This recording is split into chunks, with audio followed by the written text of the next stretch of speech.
You're watching BCTV. We're all about Brantford.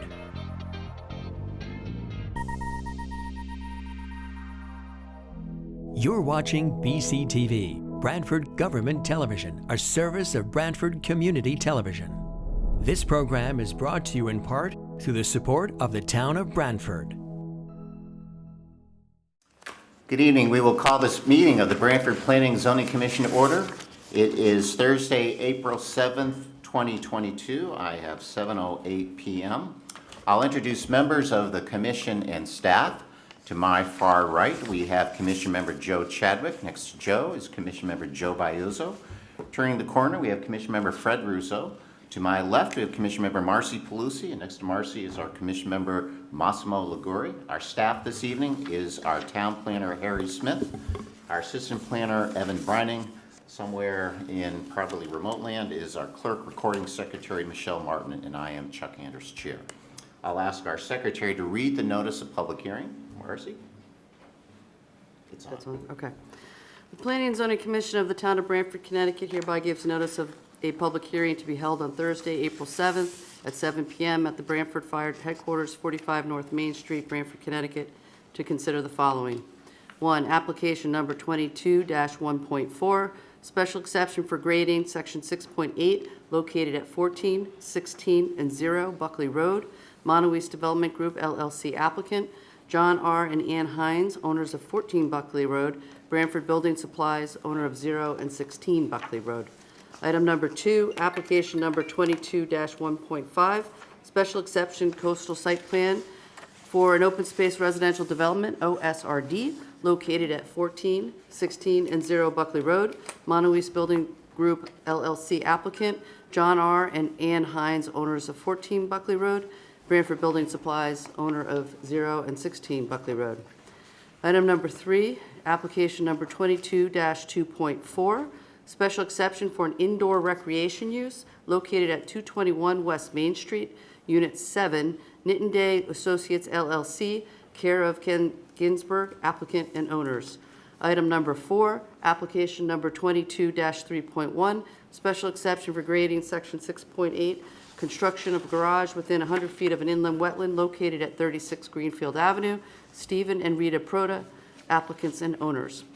At said hearings, all persons will have the right to be heard. Copies are on file in the Planning and Zoning Commission's office at the Planning and Zoning Department, 1019 Main Street, Brantford, Connecticut, 06405. Written communications may be sent to the above address or to planningandzoning@brantford-ct.gov. Thank you, Marcy. We'll follow our normal format for public hearings. The applicant will go first. Come up, grab a microphone. You can stand at the over there if you like, at the podium, or just stand up here. Applicant will make its presentation along with any of its experts or that would like to present. If anyone's having a hard time seeing, you can always stand over here and just if you want to look at certain exhibits, just go right up and take a look. After the applicant's done, we open it up to the public. We ask that the public come up. You can grab a microphone. You can or stand over there as well and state your name for the record. Make your comments. Then we allow the applicant to respond to the public comments. I should note that we've had a lot of late night public hearings recently, and just. It's not necessary as a member of the public. If you agree with what someone else has said, you don't have to repeat it. You can just say, I agree 100% with what they said, and sit down. There's no need to repeat stuff. It will be on the record. We look at those things carefully. So, and it's possible and likely for major public hearings, which I expect, which most of you are here probably on the Buckley Road one, that it will continue more than one hearing. So with that, we'll follow our agenda here. The first item on our agenda is before we begin our public hearings, is a discussion regarding setting a public hearing date for the draft affordable housing plan. We have our consultant, Glenn Chalder. We had a informational section a while ago, and I think now we're ready to probably have a few revisions and schedule a public hearing date. So Glenn, do you want to just go over that with us? Yes, I would. Thank you very much, Mr. Chairman, members of the commission. Glenn Chalder from Planometrics. I've had the pleasure of working with the Affordable Housing Steering Committee over the last 6 or 8 months or so in terms of preparing an affordable housing plan for Brantford. As you're perhaps aware, the state has required that each municipality in Connecticut prepare an affordable housing plan by June 1 of this year. And so Brantford has been working on that effort. The committee endorsed a draft plan forwarded to the commission for your consideration and adoption. On March 24th, we had a public meeting and received comments and input on the plan. That material was organized in a report for the commission to provide a record as to what happened at that meeting. The comments were categorized into sort of 3 categories, the first of which was recommended edits to the plan to address comments that were raised. Another category is just basic plan-related comments, but no changes were made to the plan. And then the third page was just general comments and questions about, what is affordable housing and things like that. Recognizing the commission does have action-packed agendas, went ahead and incorporated much of the materials from recommended edits into a document, which I believe the commission received for this meeting. The header on the page says possible affordable housing plan reflecting report on public input. And if the commission is so willing, and the yellow bar on the plan says revised plan for PZC review, the commission would go ahead and schedule this material, this item, for possible adoption. State statutes treat this just a little bit differently than a regular planning and zoning application. The requirement is for 35-day notice. It doesn't need technically a legal notice like you would normally publish in the paper, just in posting on the internet website of the municipality, but I would encourage the commission to follow your normal procedures. So if you're comfortable, or if there's any changes you would like, public hearing in May. Thank you, Mr. Chalder. So is the recommended date May 19th? Is that the suggested date? I think that, go ahead, Harry. Yeah, no, that's the date we were looking at. Okay. And again, this is not a public hearing, and we could actually, after the public hearing, we can make further changes if we want. But at this point, I think the point is to just schedule the date for a public hearing, recognize there were a few changes that they were circulated. They look fine to me, and we can make further ones if we need to. Does that sound okay with everyone? Okay. Do we go over the target date is what, June 1st? Or if we go beyond that, are we going to be? Well, we may have to make some kind of, report to someone at the state, but I think the desirable thing is to have it done by June 1st, compliance with the law. I think that May 19th, that's our second regular meeting. We could either adopt it then, or I think we scheduled a date the following week. We which did. is We have a still in May. placeholder meeting the following So week. if we need to make some revisions, Yes. so we can do it then. So that's sort of our thinking. And the only thing I'd like to add, Mr. Chairman, to what's already been discussed here, in an affordable housing plan, some of the thresholds in terms of income, sale prices, and rental rates are all predicated on the U.S. Department of Housing and Urban Development issuing income numbers. They were supposed to have been released on April 1. They're not here yet. They haven't been released. So sometime between now and the public hearing, I will prepare a supplemental sheet, which we would then receive at the public hearing for incorporation at that time. But it's factual data, but it's going to be more up to date. Thank you, Mr. Chalder. Any further questions? If not, would someone make a motion that we schedule a public hearing on May 19th as the public hearing date for the draft affordable housing plan? So moved. Motion made by Fred. Is there a second? Second. Second, Joe. Further discussion? All those in favor? Aye. Thank you, Mr. Chalder. Thank you. See you in May. With that, we'll proceed to our public hearing items. And our public hearings, we're going to, on our agenda, they're items number 2 and 3. This is Monowese Building Group, LLC applicant, John and Ann Hines, owner of 14 Buckley Road, and Brantford Building Supplies, owner of 0 and 16 Buckley Road. And it's for 14, 16, and 0 Buckley Road. It's a special exception coastal site plan for open space residential development, as well as a special exception for grading Is the applicant ready to proceed? Thank you, Mr. Chairman. Yes, Amy Suchins, for the record, attorney at Hurwitz, Sagarin, Schlossberg, and Nuff, with offices in Milford, here representing Monowese Development Group on the applications. Just to be clear, we're hearing both applications, the special exception for grading and the open space development together. That's correct. Right? Okay, perfect. And just one other item for the record, Harry, you did receive the certificates of mailing that we provided for the hearing. I believe that's true. Okay, just wanted to confirm. Okay, so just by way of background to remind everybody where we were, you had started and had extensive 3 nights of public hearing on this application last year. Frankly, what happened was that we ran out of time under the COVID executive orders and some of the issues that were raised, in part because DEEP had had a number of site visits and had requested some additional time to conduct their review. There were a few issues that had been outstanding when we withdrew the application, most of which were related to the question that was both the town and the commission had some questions for DEEP, as well as our response with on mean high water with on the location of where it was on the location of the property. And so since then, the plans before you have not changed substantively since last July. The plans before you have been reviewed at that time, and I'm happy to provide the copies for the record. Were reviewed by the fire department, by the fire marshal, by the police department. All of the comments have been addressed, and I'll go into these a little bit later in the presentation. They were raised in the staff report, but those underlying plans have not changed. What is shown on those, and you'll hear from Rob Sonicson, who is a licensed professional engineer here in Connecticut.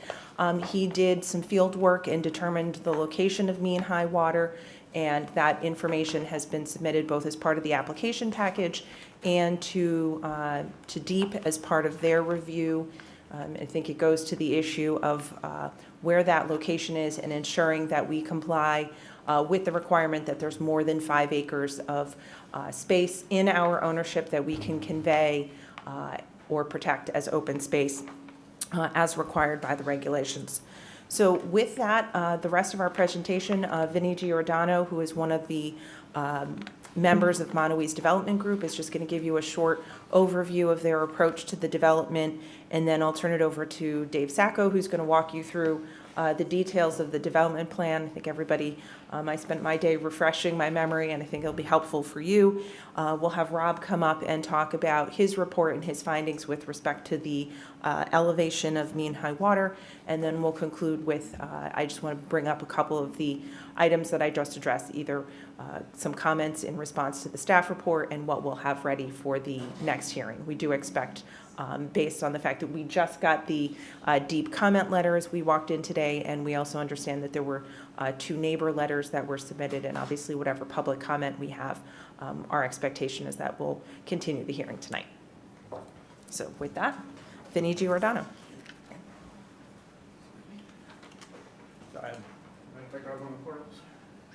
Sure. Great. How you guys doing? My name is Vinnie Giordano. My cousin Sarah and I are managing members of Monowese Development Group. Sarah and I are lifelong Brantford residents. Well, Lifelong Brantford residents. And we own and manage 3 businesses here in town. it should be on already. Here in town. Where was I? So Sarah and I, like I said, lifelong Brantford residents. We own 3 businesses here in town. It's our intent to develop a property on Buckley Road Yeah. to best serve the neighborhood and the Brantford community in general. Great. I'm personally involved in the Brantford community, have been. I have 2 children in the school system. I'm president of the Brantford Youth Lacrosse Association and have been for several years. I'm a member of the Walsh Building Committee and now a member of the Brantford Ball Field Committee, the offshoot of the Building Committee. I'm also work with Brantford High School for the Perkins Advisory Grant Group with kids who aren't necessarily on the college track for helping them find jobs and careers in the trades. We have a good, positive plan for our development on Buckley Road. We've had numerous staff meetings that started years before COVID, and the plan you see before you is a product of those staff meetings. We've hired design consultants and engineers, okay, with impeccable track records to assure this development is one that we're proud of. This is a well-designed, conservative plan for this land.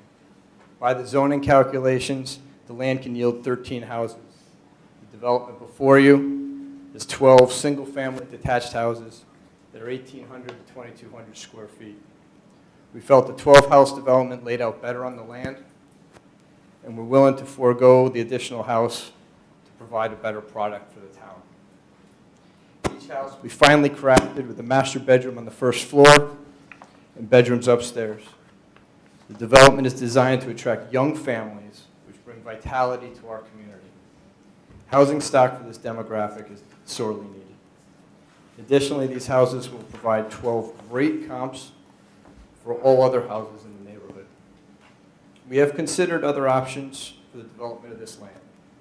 Our family's owned it for years, some of which provide much greater density.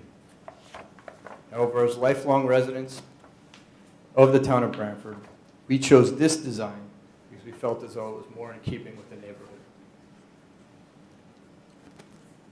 It is our intention to provide a great place for families to raise their children in Brantford, just like Sarah and I were raised in this town.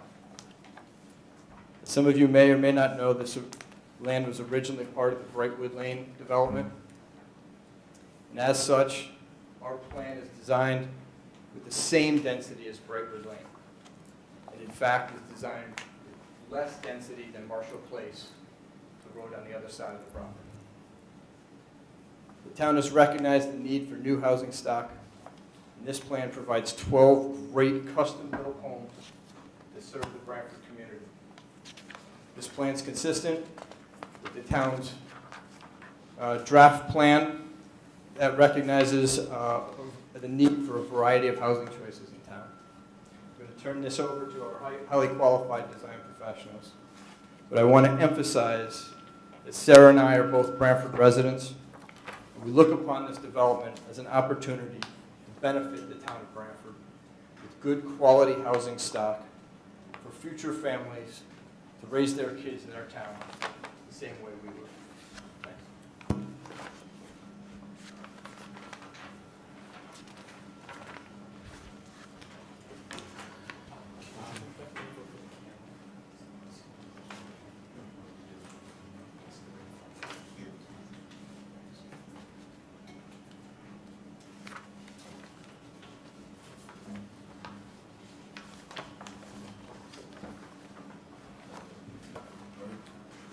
It'll take a minute to switch the camera on, but that should work.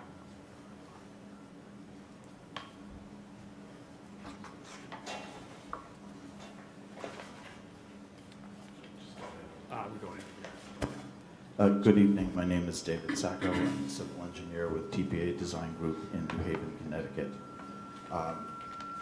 As Amy mentioned, what we're presenting this evening is substantially the same as what we presented to you last May through June over Zoom at that time.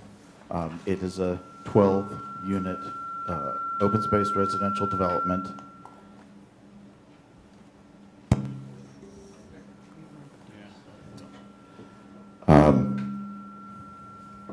Too close to the podium.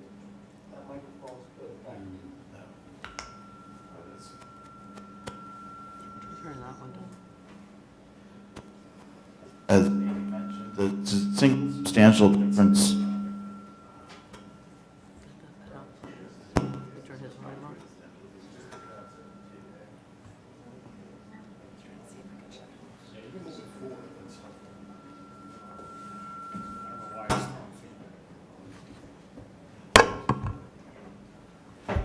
Just turn this one on and stuff. Okay.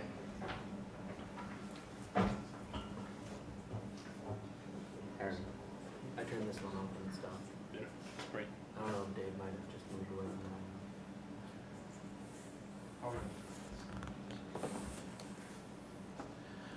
that. As Amy mentioned, the substantial difference between the plans we submitted last year and what is before you tonight is a revised calculation of the open space available to be deeded, to be made available to the town based on Mr. Sonicson's determination of the mean high water elevation.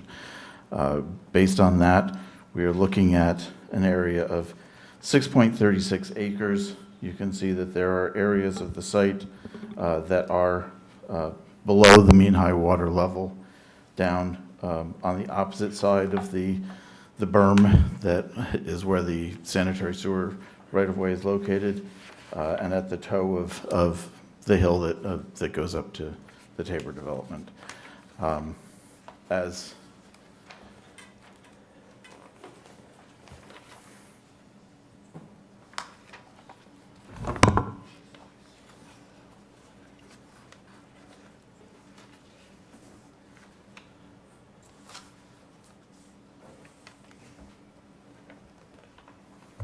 Sorry, a little stage fright after too long on Zoom, I'm afraid. As you can see from the site plan, there are 12 lots. Each of them provides the required minimum square. There's a 22-foot wide paved road serving all of the lots. The lots all meet the required setbacks. As we've noted previously, we are proposing no development within the 100-foot buffers that was recommended to us by DEP a few years ago as part of a review of a previous concept for developing the site. The yield calculations, as Vinnie mentioned, would generate 13 lots. We're proposing a total of 12. This is proposed as a common ownership development, a condominium type development, as opposed to individual lots. The storm drainage system, we did modify the storm drainage system, as you may recall, last June in response to a comment from town engineer John Hefferly. We had done some percolation tests at the site to confirm the underlying assumptions to satisfy his concerns, and as a result of that, we shifted the infiltration somewhat to minimize the chances that we ended up not doing any retention and infiltration in the area that is most close to the Brightwood Lane and those houses. The infiltration retention system is all on the east side of the roadway, downgrade of the crest of the grading, so that it wants to encourage groundwater flow, infiltrated flow east toward the wetland.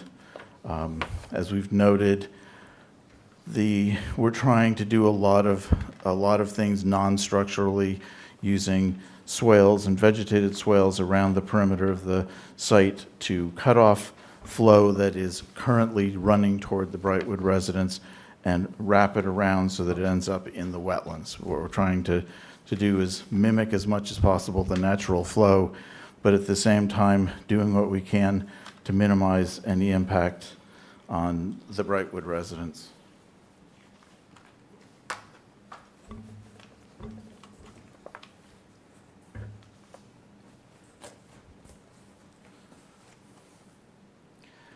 As you may recall from my last presentation, this is an exhibit showing the drainage patterns for the existing condition. There is a strip of land that drains west toward the Brightwood lot. There is a portion of the site that drains to the Ark Road area, and then there's a portion that drains down into the wetland.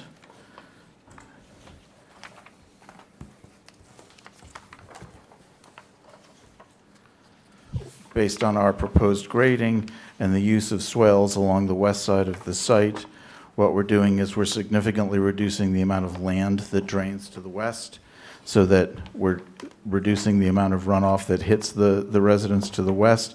We're expanding the amount of area that drains directly to the wetland and slightly reducing the area that drains to the Ark Road system, so that at all storm intensities, we're reducing the total amount of runoff that is affecting either Ark Road or Brightwood Lane as part of this project.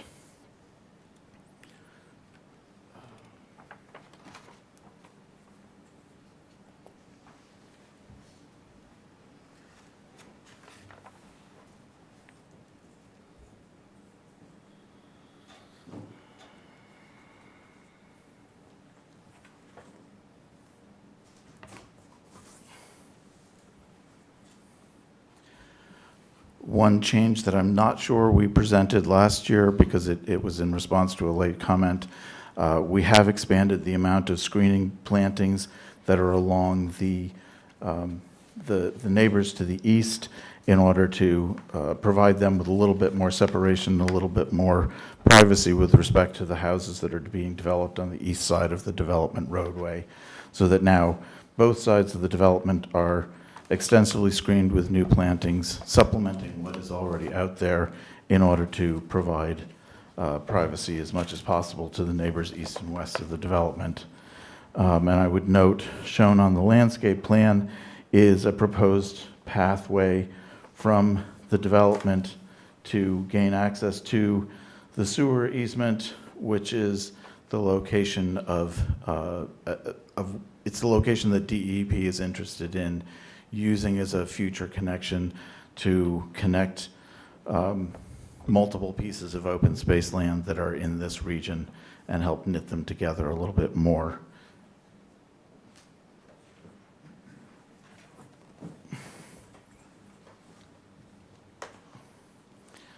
As you'll note from the open space exhibit, highlights a number of existing open space parcels, and it depicts where the proposed development is.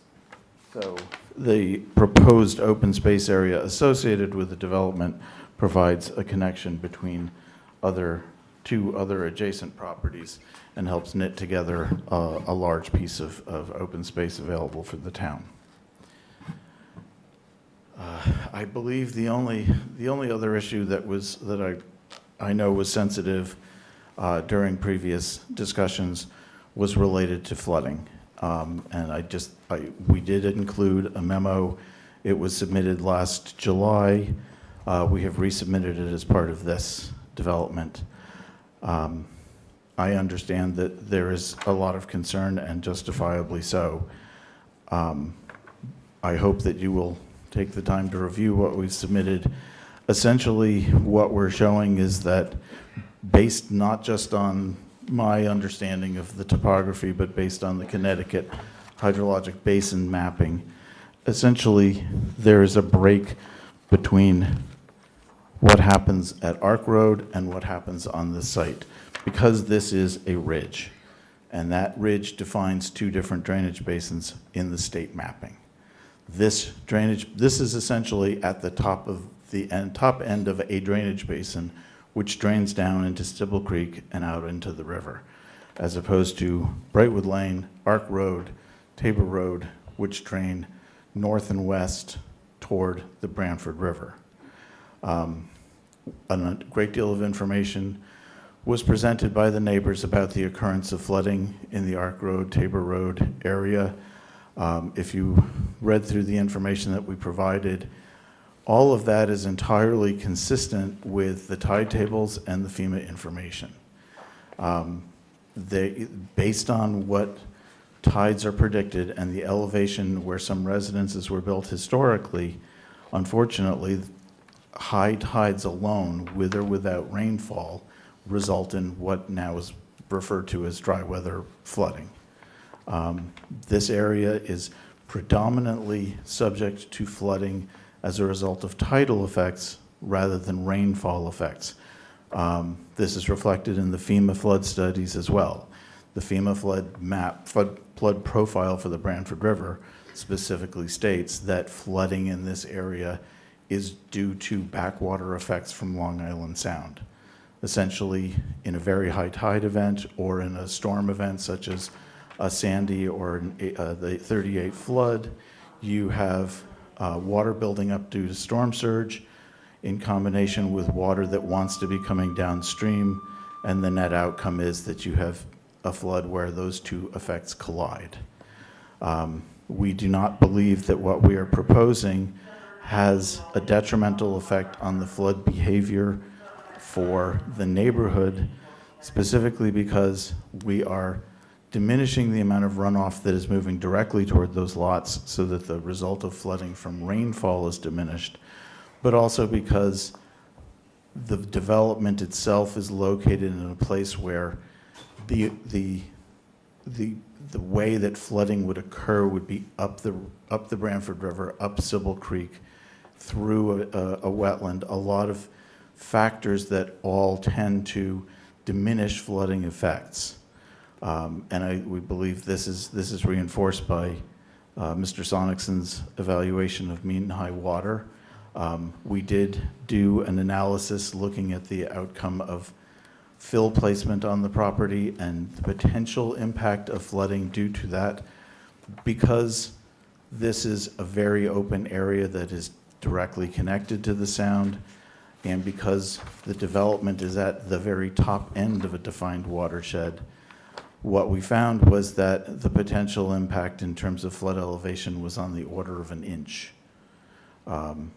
And that was doing an analysis that was trying to be as absolutely conservative as possible in its approach. I know that global warming, sea level rise is a concern. If you look at historic flood levels, what is defined as the 100-year flood is at elevation 12. If you look at historic flooding in the state of Connecticut, you can look to 1938, you can look to Superstorm Sandy. Both events did not reach elevation 10. FEMA is already building in protection against the 100-year flooding as part of the remapping that they've been doing. The maps have been redrawn not once, but I believe twice in this century to reflect updated information and changing assumptions. And in fact, the town of Brantford itself did a detailed study looking at various scenarios, and it's consistent with what FEMA is looking at in terms of where things might go over the next 50, 75, 100 years, taking into account sea level rise and its effect on flood behavior. That's what I've got to say. We'll hear from Mr. Sonicsen, and then we'll be happy to take questions.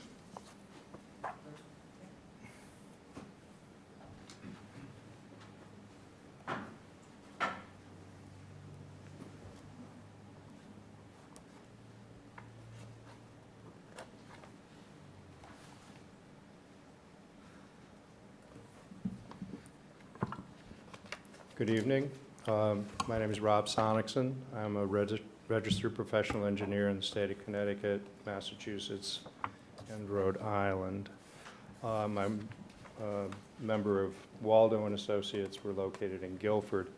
I was asked to do an engineering review with regard to mean high water that came out of a letter that was given to the town from the state of Connecticut Department of Energy and Environmental Protection that asked them about that. Their response was the best thing to do is to get a qualified professional to do an evaluation of the and come up with a conclusion with regard to their opinion of mean high water at the property, and that's what I've done. One of the things that that Harry asked for was my report to be signed and sealed, and I have 2 copies of my report signed and sealed. I've also got, for what it's worth, I've got my copies of my qualifications here that outline my experience. I have a lot of experience with regard to coastal flood hazards. I did a major flood insurance map revision for the town of Brantford a few years ago on the west side of Brantford Harbor, which substantially reduced the flood level that was contained in the effective flood insurance rate maps. I've been responsible for tide gate design and reconstruction. I did tide gate at Chalker Beach and Old Saybrook, which was a situation not dissimilar, a little bit on a smaller scale than the Sybil Creek tide gate. We did a 2-dimensional analysis of the Chalker Beach wetland, and we came up with a design which would continue to provide flushing water for the Chalker Beach tidal wetland, which is in actually very good shape. And we went through the design and the approval and the construction project there. So those are some of my experiences, and I think I can, I did a thorough and review job, and I'm confident that the elevation that I came up with is appropriate. I don't want to go through too much detail because there's a lot of other things that are involved in this project other than this, but everybody, and I think everybody probably knows, because here in Brantford and in coastal communities, everybody works and deals with these things all the time. Mean high water is the average of the two high tides each day for a period of 18.6 years. That's a full lunar cycle. So that's how you come up with mean high water. Mean high water is the boundary between private land, which is above mean high water, and public land, the public trust, which is below mean high water along the shoreline. Another term that we deal with a lot, and I'm going to mention also here, is the coastal jurisdictional line. That's the elevation of the highest predicted tide for the period of 1983 to 2001. It's the limit of state regulatory jurisdiction, and because of its definition, it is always higher than and above the limit of mean high water. What we did for our evaluation was as thorough an inspection of the area surrounding the property at 16, I'm going to call it 16 Buckley Road because that's the easiest thing to do. We looked at the surrounding streets, the drainage in the streets, the possible areas that the water could flow. Many of the things that Mr. Sacco was talking about with regarding flooding were things that we were aware of because of the work that we had done down in this area historically. We also reviewed historical aerial photos because it was curious as to there were some peculiar physical features with this property and the wetlands surrounding it that were clarified quite well by looking at the aerial photos.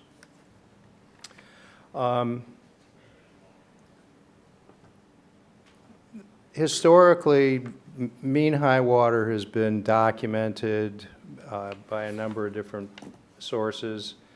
The one that was in place for the longest time, at least in my professional career, which is now dating back quite a long time, it was the 1988 U.S. Army Corps of Engineers tidal flood profiles.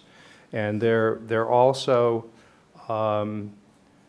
they were used for many years and they still are a valuable resource. But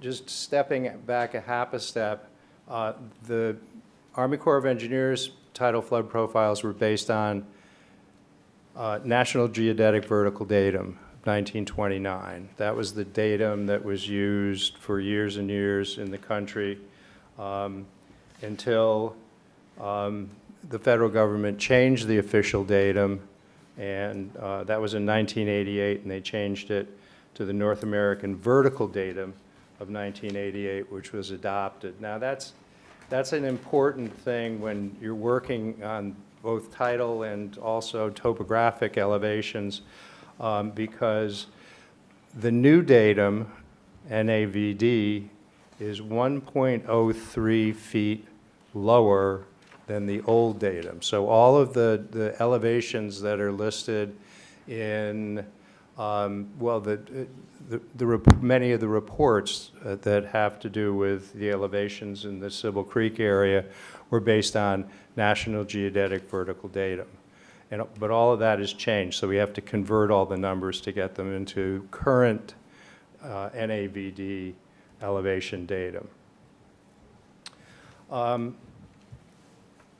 The document that supplanted the 1988 coastal profile was prepared by the Connecticut Association of Land Surveyors.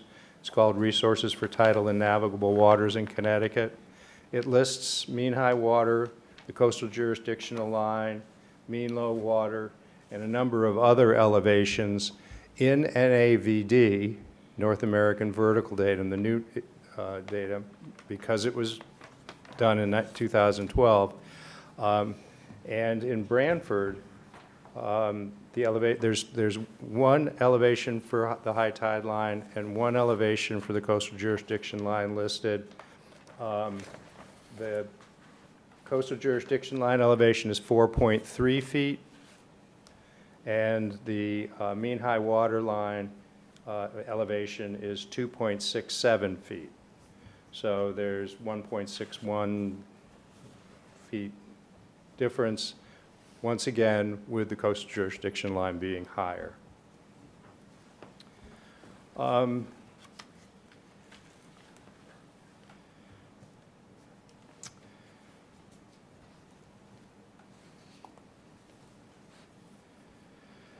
That document, there's an interesting section in that document about lands protected or impacted by tide gates or other tidal water control structures. In 2012, the state legislature passed Public Act 12-101. In Section 4, it stipulates that the coastal jurisdiction line upstream of a tide gate shall be the elevation of mean high water downstream of the tide gate. So in the case of the case of the Sybil Creek Marsh, the coastal jurisdiction line is 2.67 feet. And as I just said, that it's about 1.6 feet higher than the mean high water. So you can see what's happening. The coastal jurisdiction line came down in the Sybil Creek Marsh, and as a result, also as a corollary, the mean high water elevation also went down. I went through every study that I could find about Sybil Creek. There were a list of them that was pretty long. A lot of different groups have been looking at Sybil Creek for a long time. They've been looking at issues related to trying to restore the marsh. They've also been looking at issues related to flood control. It was mentioned in the coastal resiliency or hazard mitigation plan for the town of Brantford. But the document that I found that had the most and really the only tidal measurement records in it was a 1987 study that was done for the Department of Environmental Protection by Milone and McBroom.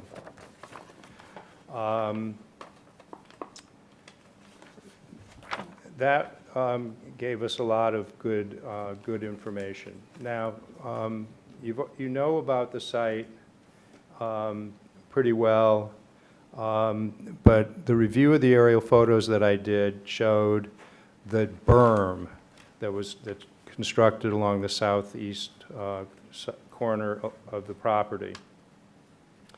It's our understanding that berm first showed up in the earliest aerial photos that are readily available at the State Library from 1934. That berm showed up in the 1934 photos. It's our understanding that that was a trolley right-of-way, and it has been there since that point in time. At some point, a sanitary sewer was built after the trolleys were gone, a sanitary sewer was built through the right-of-way, and it is, that structure is has a significant impact on potential tidal flow coming up onto the property at 16 Buckley Road. There are two 18-inch culverts under that right-of-way, and we wanted to look at them. So we did, Vin and I did 2 site inspections. The first one, we walked the berm and we found the culverts. There are 2 culverts that pass under it. The second time we went out, we measured their elevation, and we found that on the downstream end, the eastern side, the elevation is 0.77, and on the upstream side is 0.44. So we're talking about that kind of range of elevation for what little water goes through there. Most of that water comes in, well, essentially all of that water comes in and flows down through, because there's stormwater discharge on Montouise Street that goes into the property, flows across it, and then makes its way through the berm, through those culverts. The top of the embankment is 3.17 feet. My inspection did not reveal any other hydraulic connection between a potential tidal flooding source and this property. The only tidal flooding that happens on this property, as you were told previously tonight, and I concur with completely, is tidal flooding. The flood elevations that are shown on the National Flood Insurance maps is elevation 12. It's very clear that that's a tidal elevation. Any flooding that happens in this area, tidal, will happen only under rare, very rare coastal flood events. It has nothing to do with the normal tidal cycle. So, how do we get to our numbers? I'm almost done. The Mylona-McBroom report measured tidal elevations for a 1-month period in 1986. That's the longest time of measurement that has ever been done in this area. They measured 2 places upstream of the tide gate. One of them is sort of a short distance upstream, and one of them is by the Waverly Avenue Bridge. And they also measured the tides concurrently downstream of the tide gate. So they were getting the maximum elevation every day downstream of the tide gate and the maximum elevation upstream in the Sybil Creek Marsh. The maximum mean high water elevation upstream was 3.16 feet lower than the elevation downstream of the Sybil Creek tide gate. Doing the mathematics, that would bring it to an elevation of minus 0.49 feet NAVD. So you can see that there's almost no tidal fluctuation in the Sybil Creek Marsh.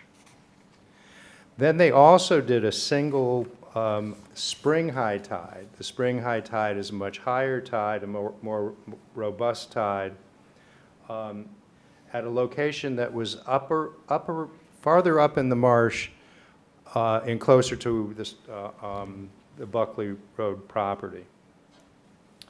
The high water mark for that tidal cycle was 1.79 feet lower than the high water mark downstream of the tide gate. The resulting mean high water in the North Meadows would be 0.88 feet NAVD using those conservative numbers, because what we're talking about is a higher tide and not really a mean tide. So we sort of raised the bar and felt that the most conservative number that we could come up with from any of the analysis or documentation and data that was provided by Mylona and McBroom was an elevation of 0.88 feet NAVD. And that's the number that we determined, in our opinion, is the mean high water on this property at 16 Buckley Road. That elevation is below the ground elevation of the vast majority of the site, with the exception of a small area down in the southeast corner of the property. And just as a sidebar, one of the documents that I didn't refer to in my report, but I have since looked at, I was gratified that Rich Orson did a letter to the Connecticut DEP in 2008 asking them to adjust their regulatory elevations. And his numbers were very consistent with the numbers that I came up with, and also the recommendations that Mylona McBroom came up with for possible adjustments to the tide gate were very consistent. The maximum flood elevation would be very much consistent with the number that I came up with. Even if something was done to the tide gate, the determination has really been that it's unlikely that there will ever be a situation where either A, the state would decide to flood out the houses along the marsh, or we'd be in a position to rebuild the Waverly Avenue Bridge, or buy out all of the houses that would potentially be impacted to bring the marsh back. The marsh has receded, so some of the things that people are looking at is ecologically, if you took the tide gate out, it would actually damage the marsh. So we're sort of stuck. That gate's been there since the 1920s. It's being rebuilt now, and it's going to be in place for a long time. So those are the conclusions of my comments tonight, and I'd be happy to answer questions. But otherwise, I will turn it back over to Amy.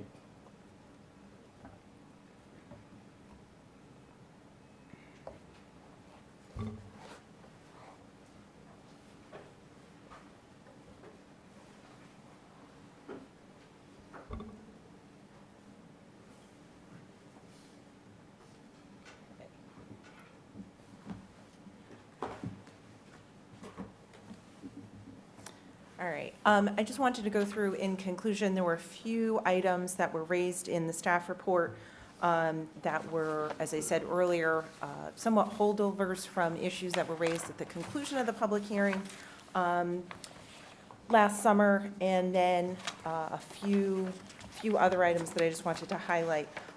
Most importantly, there were some comments about, as I said, police and fire review of the plans.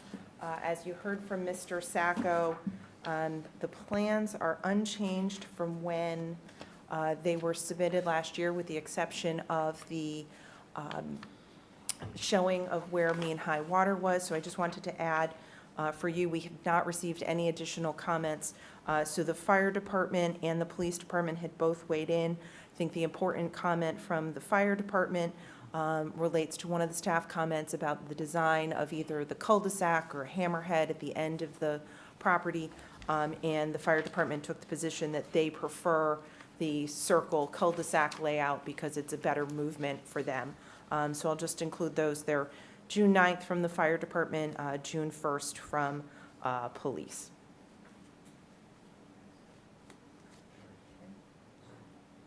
Oh, thank you. And there's copies for everybody there.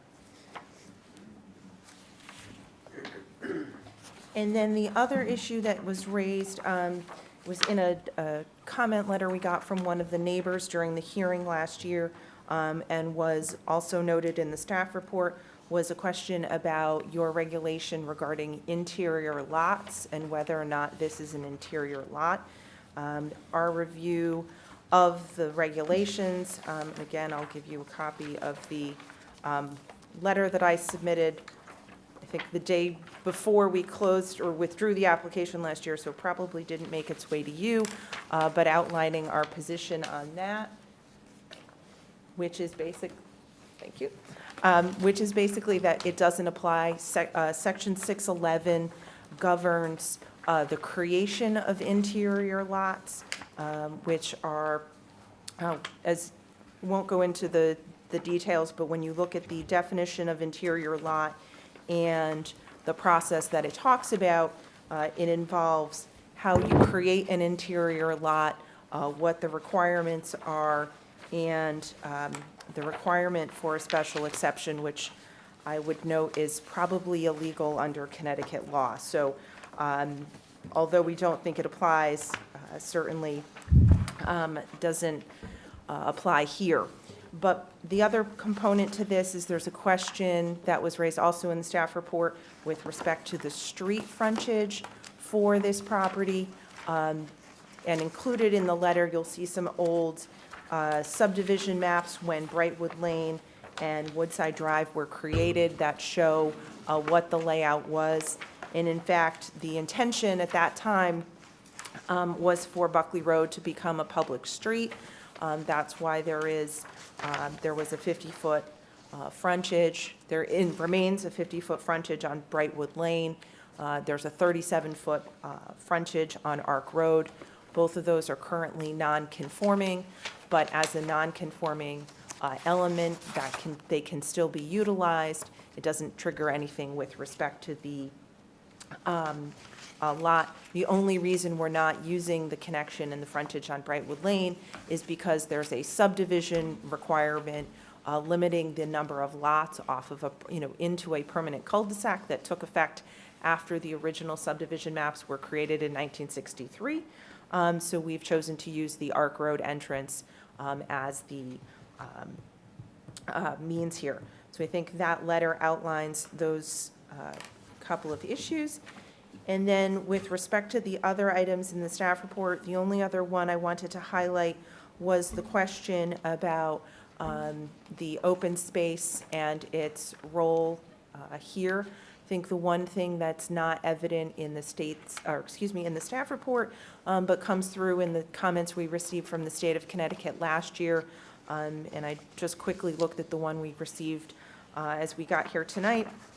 I think the important consideration is the connectivity that this parcel provides. There's certainly open space that would be protected as tidal wetlands, but the public benefit that would be achieved by providing this and dedicating it as open space is the ability to have the public access that would connect from Ecology Park over to the Brantford Land Trust land, and therefore this would be that opportunity in the context of this development to have that dedication and deep thought that the connectivity and the ability to have that extensive walking trail, this was a really good opportunity, and thought that that was one of the reasons why it was important, and found this site to be frankly consistent with the Coastal Area Management Act and the desirability of seeing that that trail eventually connect. So then I think the last couple things, there are a number of issues that are what I think of as almost housekeeping in the staff report with respect to confirming certain information or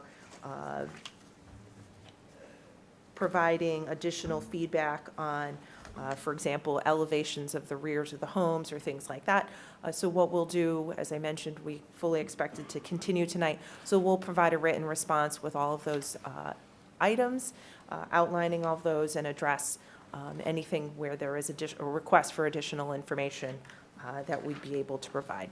So with that, happy to answer, or any member of the team, I'm happy to answer any questions you might have. Thank you, Ms. Suchins.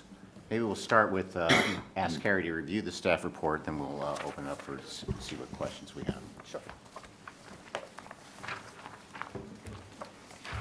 Okay, thank you, Mr. Chairman. You should all have a copy of the staff memo that went out in your packets over the last weekend, and it was prepared for the meeting tonight. A lot of the topics have already been touched upon by the applicant's presentation.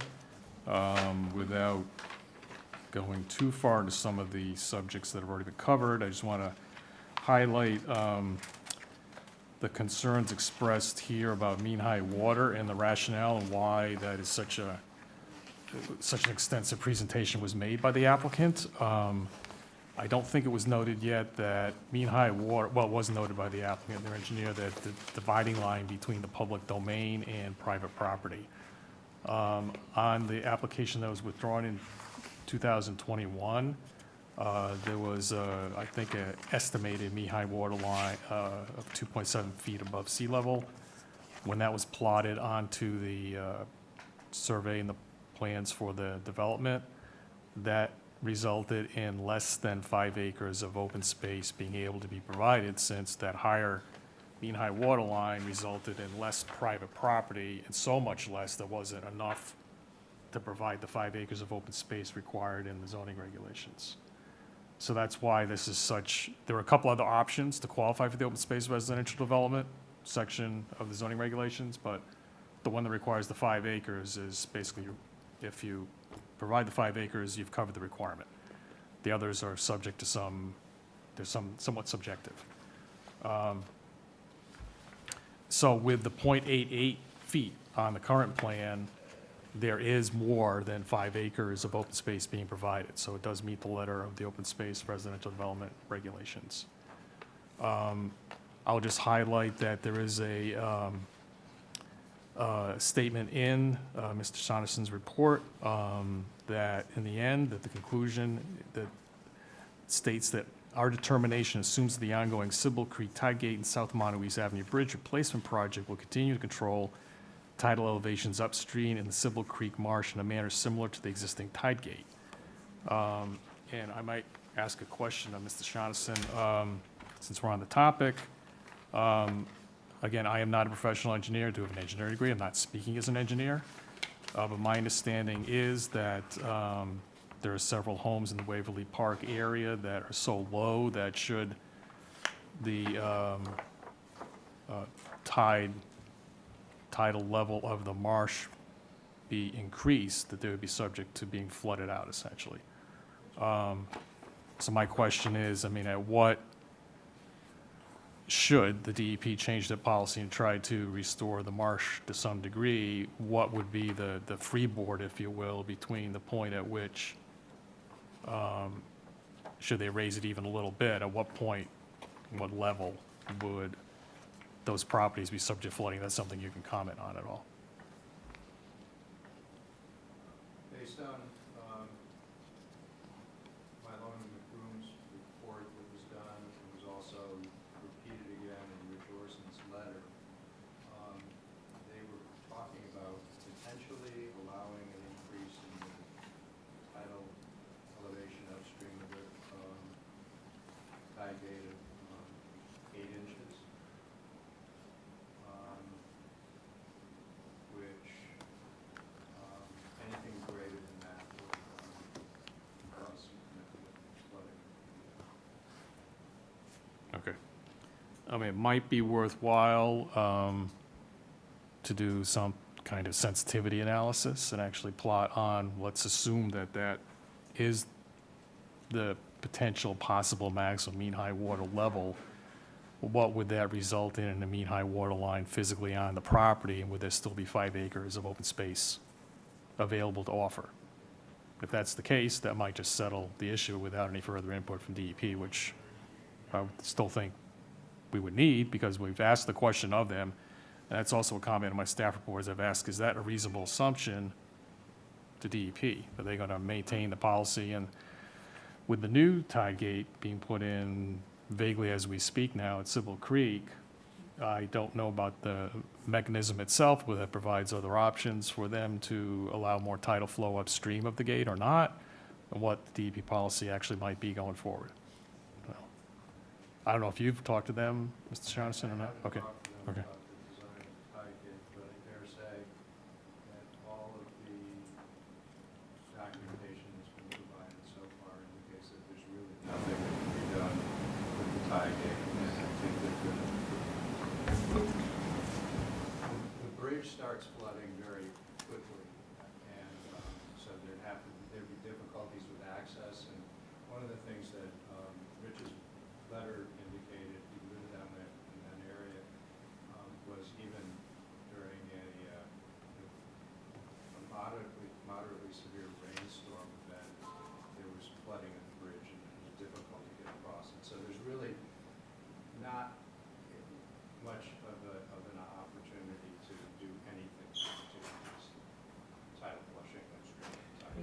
microphone. Yeah, Mrs. Sonderson, Oh. can you grab a mic? I'm sorry, it's just for the record here, so we get you on.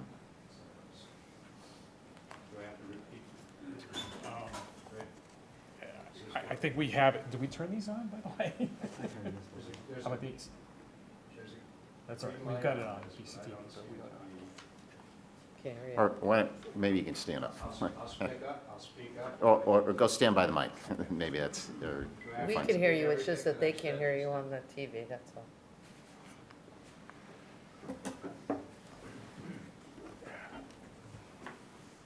Thanks, I forgot about it. You can have the mic back. Thank you.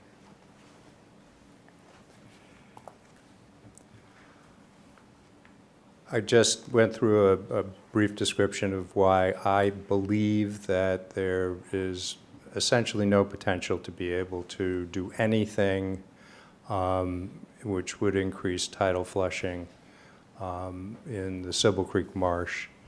And I believe that some of the conclusions were that other forms of enhancement might be a better approach to improve the ecology of the marsh area. But I haven't been closely monitoring the project.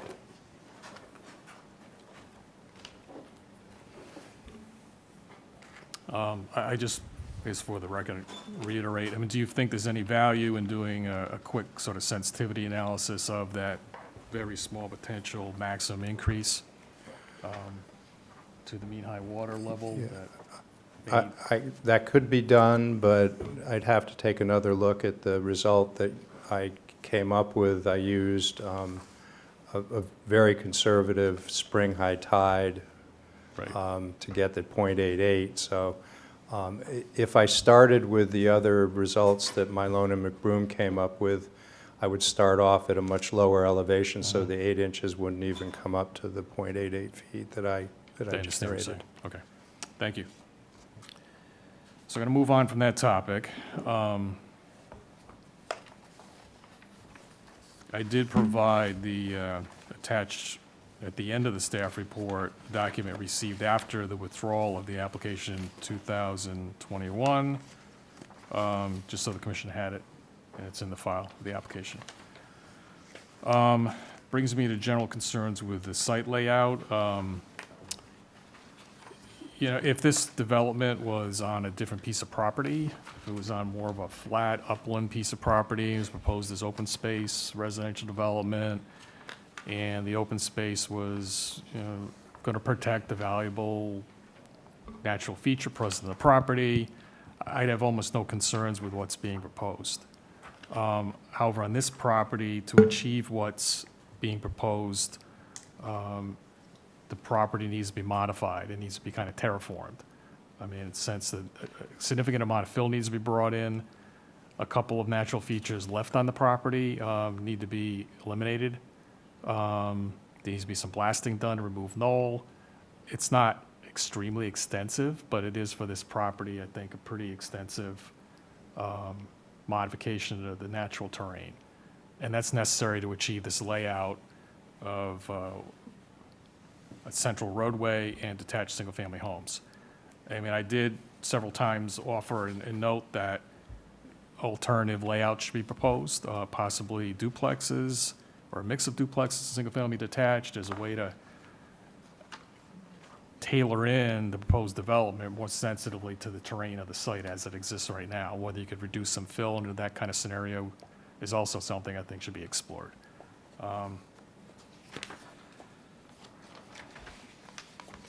I do understand the fire department would prefer and does prefer the existing cul-de-sac bulb. You know, this is not a public street technically, but you know, I think we probably would defer to their desires on that end. So that's kind of unfortunate because that'd reduce paving and potentially, possibly some fill. Again, it's up to the commission to determine whether this is in compliance with the plan of conservation development and the open space residential development goals. I appreciate the additional information supplied as stating that this provides some connectivity in terms of the open space that would be created by this development and abutting open space and potentially trail connection, though at this point it's unclear where a trail running down that berm would go to once it reaches the end of the berm. I think it ends on private property, it's my understanding, at least to the south. So again, I'll note that, the open space as proposed, it really just protects tidal wetlands already protected under state law. And the small buffer area surrounding them is 100-foot desired protective buffer area that is not as part of the tidal wetland, that would be part of the open space. However, I think it was noted by one of the commission members in 2021, with the proposed fill that comes right to that edge of that 100-foot protective area and then just drops sheer. There's no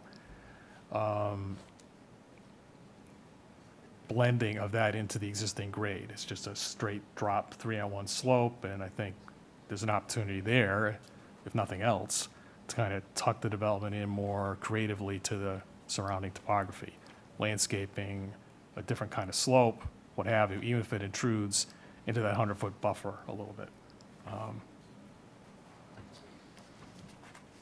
On page 3, you've got several comments with respect to the actual specific provisions of the open space development regulation.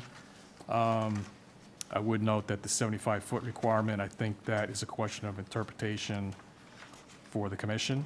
It says a public street, whether it allows you to add up the two frontages, one on Brightwood and the one on Arc together.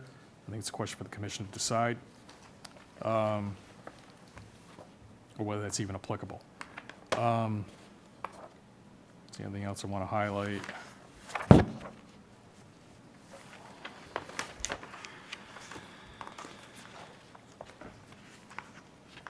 It's debatable, and I think up to the commission again to decide whether the proposed open space is going to result in preservation of open space land with suitable access, shape, dimension, character, location, and topography to accomplish the goals of the open space residential development regs.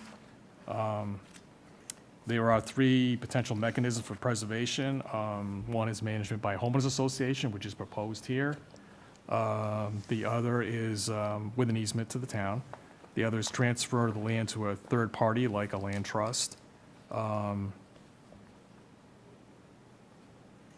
or just a fee simple transfer to the town, subject to the approval of the commission. Occasionally and sometimes homeowners associations, depending on their size and their funding, have difficulty maintaining property. One of the things they're gonna have to maintain here is some of the stormwater management infrastructure, if you will, even the ditches and so forth will need to be occasionally maintained. What they may or may not do with the open space, the gazebo, there's landscaped areas, there's a potential trail, so all that, and the details of how that'll all be maintained, we would need more information about, in my opinion.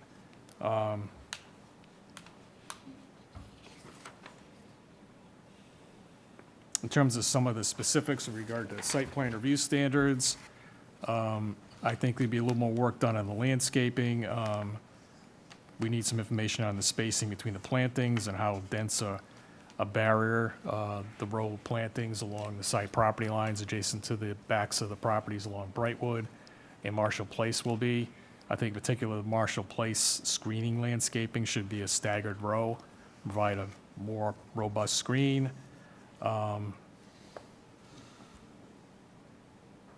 We need a little more information on the lighting, particularly concerned about any building-mounted lighting on those units that are back up to Brightwood Lane, because they're very close to the backs of some of the properties and homes on Brightwood. If there's going to be blasting on the property to remove the knolls, we would need information on that. And if any excavated material is going to be used under the building foundations or parking services, that would need to be proposed also. I appreciate the information and the comments that were submitted. I don't know if they included anything for the town engineer. I don't think they did, so I think we would need new comments. All the information in the prior application has not been brought forward into this application.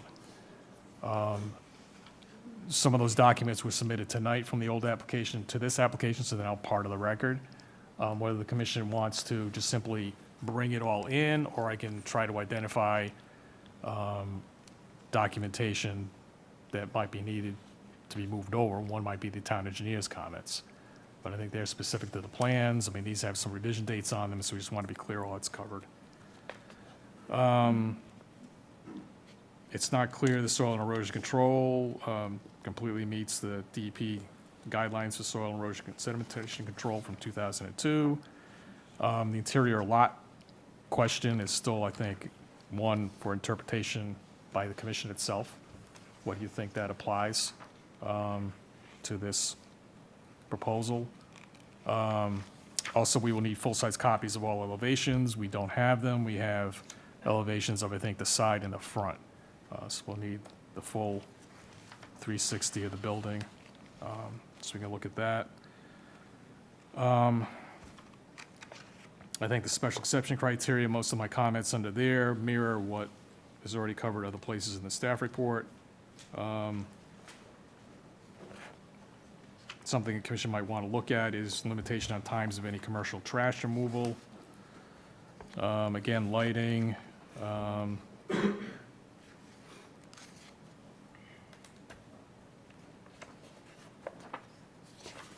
I think everything else has been covered already in my comments. So I would reiterate that the public hearing would ideally be continued until the next meeting of the commission to provide an opportunity to get some additional information, address some of the comments and other issues that have been raised. Thank you, Harry. Questions from commission members to the applicant at this time? Any questions from anyone? If not, then we can open it up to the public. We're going to invite the public to comment. You just ask that you come forward. You can go to the podium, identify yourself, and make some comments. Any members of the public wish to comment? How you guys doing tonight? My name's Claudio Riccitelli, 23 Brightwood Lane. Just a couple questions, I think, to Mr. Sacco. One of my biggest concerns is that it's open space right now. Rainfall comes and you're adding driveways, you're adding homes. I know you're putting in swales. I lived in that area since 1972, and the swales that were built between Woodside and Brightwood, they just don't work. It floods all the time. My neighbor Julio specifically has issues with water because you're trying to swale water away. It's got to go somewhere. And that's my question to you. Number one is, where's that water going to go? You're going to build swales, but where's it going to go? It's got to go somewhere. So that's my first question. I do have some concerns. My number one concern is to preserve the cul-de-sac, and I saw in there that it was for emergency use only. Now, my question is it going to be opened up as accessibility to Brightwood Lane cul-de-sac from Buckley Road? And if it is, how are you going to make that transition from that grade from Buckley to Brightwood at a 90-degree turn? And what happens to my property, because supposedly I own 3/4 of that cul-de-sac? So do I get that back and can I use it? Or does it stay cul-de-sac? I don't know.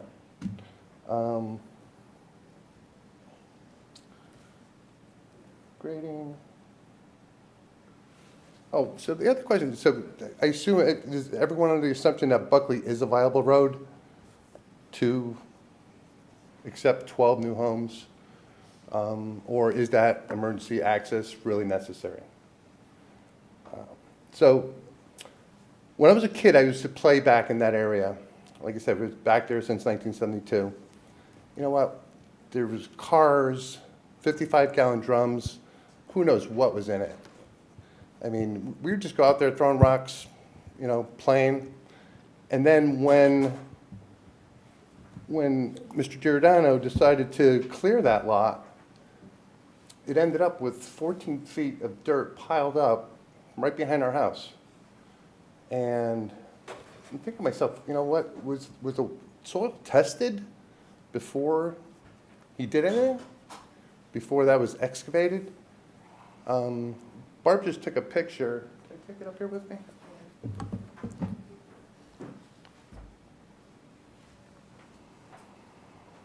You can kind of see the 14 feet of pileup, but it just flooded today. And we barely had any rain whatsoever, but the water's coming right off that 14-foot mound, right onto our property.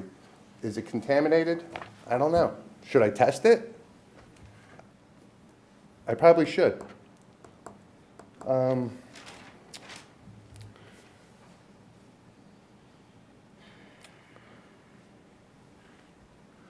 lastly, but not leastly, is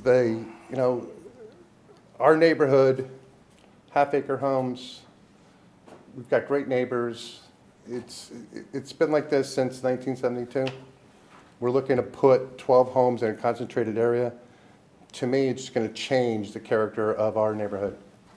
And honestly, I've heard a lot of your decisions in the past, and just based on one lot and one house, again, you're changing Buckley Road, you're changing Brightwood Lane, and as far as I'm concerned, as far as the cul-de-sac goes, it's property values, kids playing on the road. I don't know, I guess everyone has a right to do what they want with their property. I understand that. I just think it's too much pressure on a small parcel. Mean high water, I have no idea what that means. God bless you for doing what you do. Really, it's way too confusing. Thank you for your time. Appreciate it. Thank you. Other members of the public wish to comment?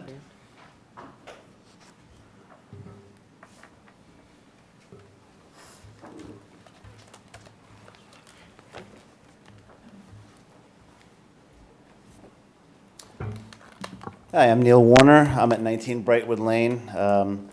I just want to, I already mentioned on the record last time we've been through this about the blasting behind my house. They're big rocks. I know it's against violation of code to be blasting within 50 feet of the house. We measured it. It's 48 feet from my house. We've had damage. Again, like Claudia said, I'm not an engineer with water. I know we talked about water before. The flooding, we've learned to live with it. It has not been easy. I don't know what we're looking at as far as, if those rocks get blasted, if any of the underground water will add to it. We've had a big rain event months ago, which caused flooding. Water got in my house. Thank God I had a sump pump. Even though I had one, the water still came into my house due to that heavy, I forgot what it was. It was that big rainstorm a few months ago that we had. And I talked to my insurance agent. She said, this is the new normal. It's climate change. We're going to have storms like this all the time.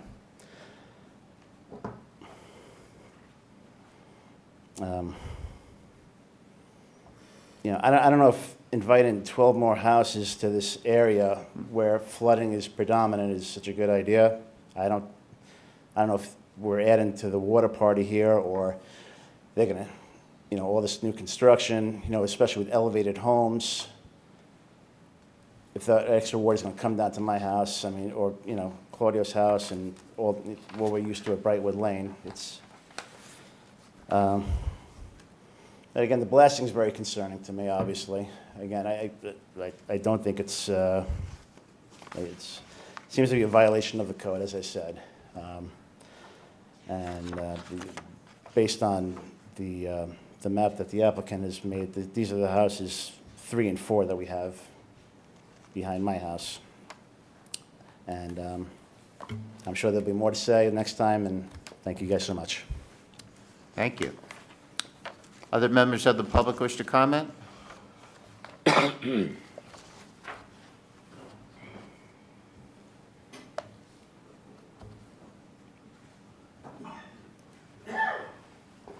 Hello, I'm Barbara Lucas, married to Claudio Riccitelli. We live at 23 Brightwood Lane. Just wanted to say that we agree. I think that the points that Harry just mentioned of concern were really targeted what we, the neighbors and us personally, are most concerned about. We do believe this is an interior lot, and we'd like to see the standards that are outlined for new creation of interior lots should also probably be applied to development of a vacant interior lot. And how those lots are being conformed would really like the commission to take a look and make sure that that is all harmonious with what the open space requirements have outlined. Also, with attention to the plan of conservation and development, and make sure that, as Harry mentioned, there's no doubt that these are probably very carefully engineered. They can build these homes, earth move and do all of these things to this parcel of land to make this plan work. But it's just seems like it's doing too much on the wrong parcel of land. If there were another acreage that was flat, didn't involve raising the grade 12 feet. So all the time we've been living at our house, we've been, had a straight shot. I can actually see the gazebo at the ecology park out in my kitchen. But now, realizing everything's going to be lifted up, we're going to be looking at these houses uphill from us. That's pretty significant. I think that people on Brightwood Lane had a reasonable expectation that someday that land probably was going to be utilized. But the extent to the earth moving and the grading that's going to happen, I think, is really outside of the neighborhood character that we should expect to be shepherded by the commission. And also, I was looking at the packet. The applicant provided kind of a trip generation assessment for traffic. And I just kind of noticed that the data pooled kind of ended from like 2010. So here in 2022, in our kind of post-pandemic lifestyle now, the delivery trucks in residential neighborhoods obviously has exploded. And Mr. Giordano said that the homes were really designed to attract young families. And our neighbors, we had a elderly retired couple move out across the street from us just before the pandemic, and a young family moved in. And the traffic, God bless them, they have so much energy, but the traffic has just exploded with friends and activity and life, and I think that's great. But it's a lot of pressure on the small private driveway that is being called Buckley Road. It's not a public road. So I just picture that as just this funnel with a lot of pressure, again, in a sensitive area. So maybe the commission could bear that in mind as you review that. That's all I have to say today. Thank you very much. Thank you. Other members of the public wish to comment at this time?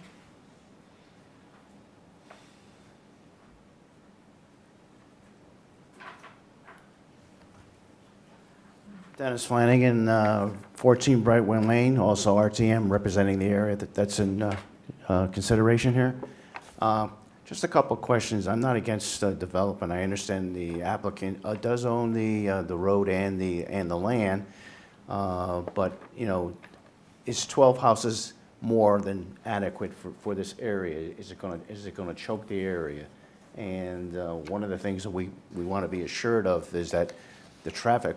There will be no traffic coming down Brightwood Lane. I want to make it understood that from the previous presentation that they assured us that they'll be coming down Brightwood Lane. The only access would be the emergency access at the end of that cul-de-sac. I'm just curious how that would work. There is one on Woodside Drive also, and basically all it is a chain against a chain across the road. I guess they call that emergency access at the end of Woodside Drive. Is that what the emergency access means? Are they going to have to cut away some of that land that Mr. Riccitelli owns already? That's some questions that I have. Thank you. Thank you, Mr. Flanagan. Other members of the public wish to comment? One more time, any member of the public wish to comment? Okay, does the applicant have any responses you'd like to make this time? We will continue the public hearing. But there were a number of questions, particularly, I think the first speaker had a number of questions, Mr. Flanagan did. But I don't know if you're ready to respond.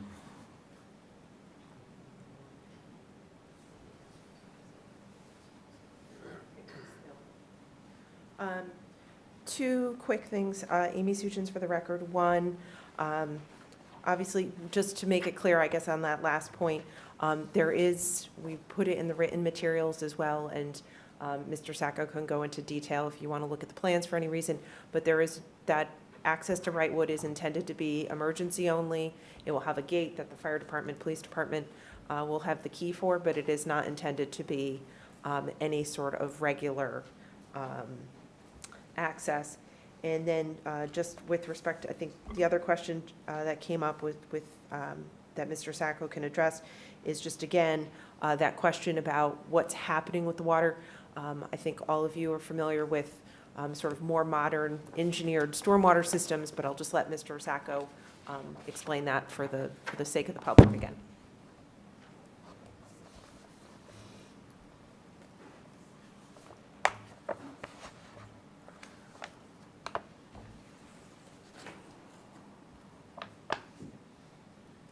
David Sacco, TPA Design Group. I'll just review quickly what we're looking at in terms of the... Just so they can see the plan. Shoot. I'm just going to turn this so you guys can see what he's pointing at. I think that takes it off camera, unfortunately, but I know it's sort of, if anyone wants to get up, please do that.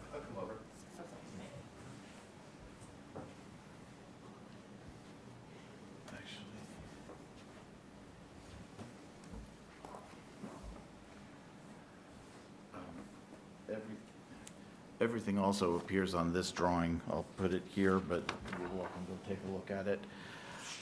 What we're trying to do with the stormwater management is layer several different things that, in order to handle the water effectively and efficiently, but at the same time try and handle that in manners that are the preferred approach in this era, what's referred to sometimes as low-impact design or green measures, rather than putting things in a pipe and having it go someplace.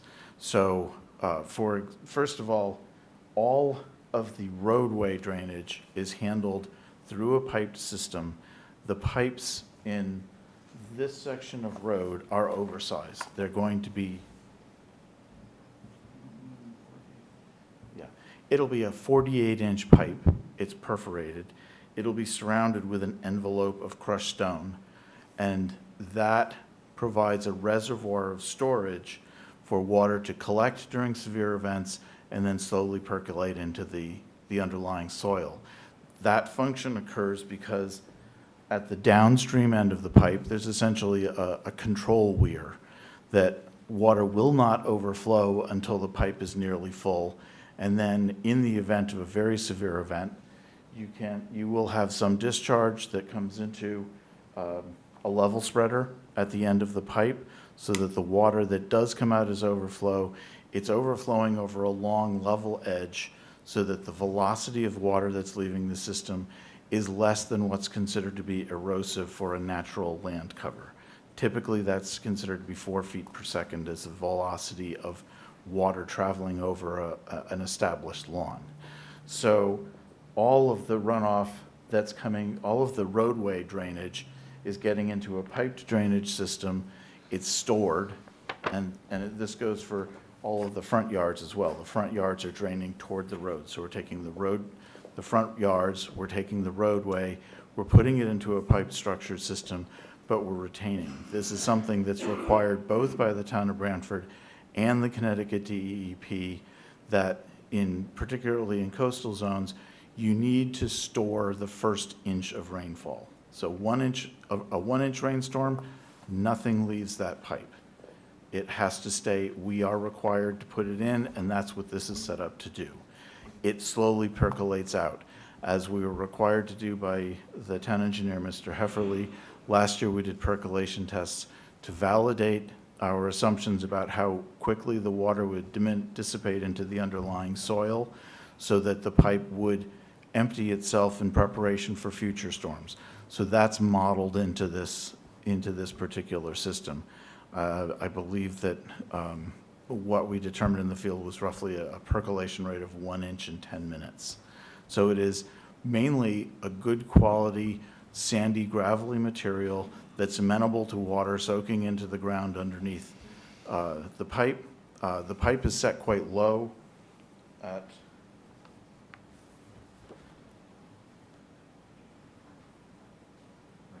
the bottom of the pipe is at elevation 4. So the bottom of the pipe is low enough that it's well below any of the surrounding houses. It's well below the proposed houses.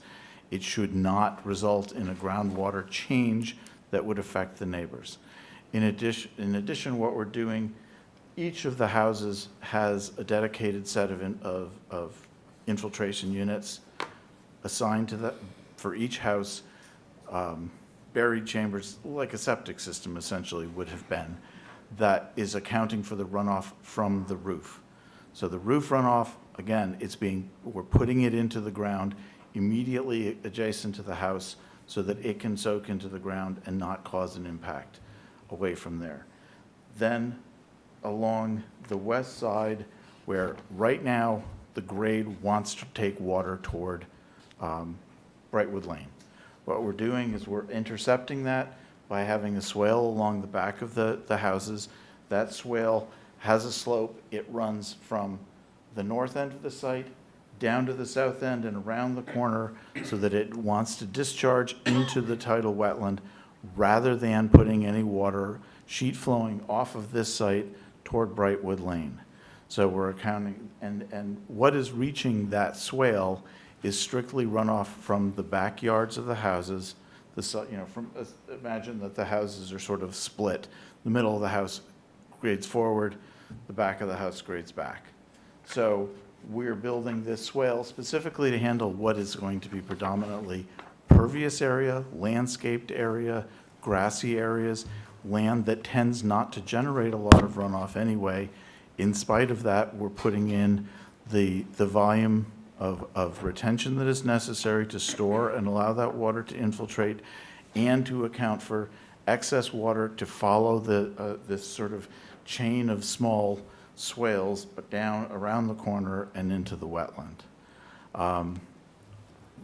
As we've shown, what we're doing is we're reducing the area that is physically draining today in the direction of Brightwood, and at the same time we're introducing measures to help get that water into the underlying soil rather than having it run off and disturb the neighbors.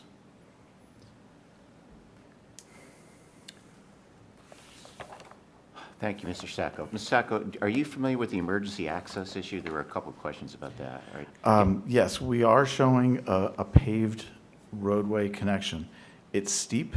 It has to be to make the grade, but we are, the drive does dip in order to allow us to make a physical connection. It's roughly at about 8%, so that it's not something somebody's going to want to drive up and down on a regular basis. We are planning to provide a gate, not a chain. Fire departments usually have what's called a Knox lock.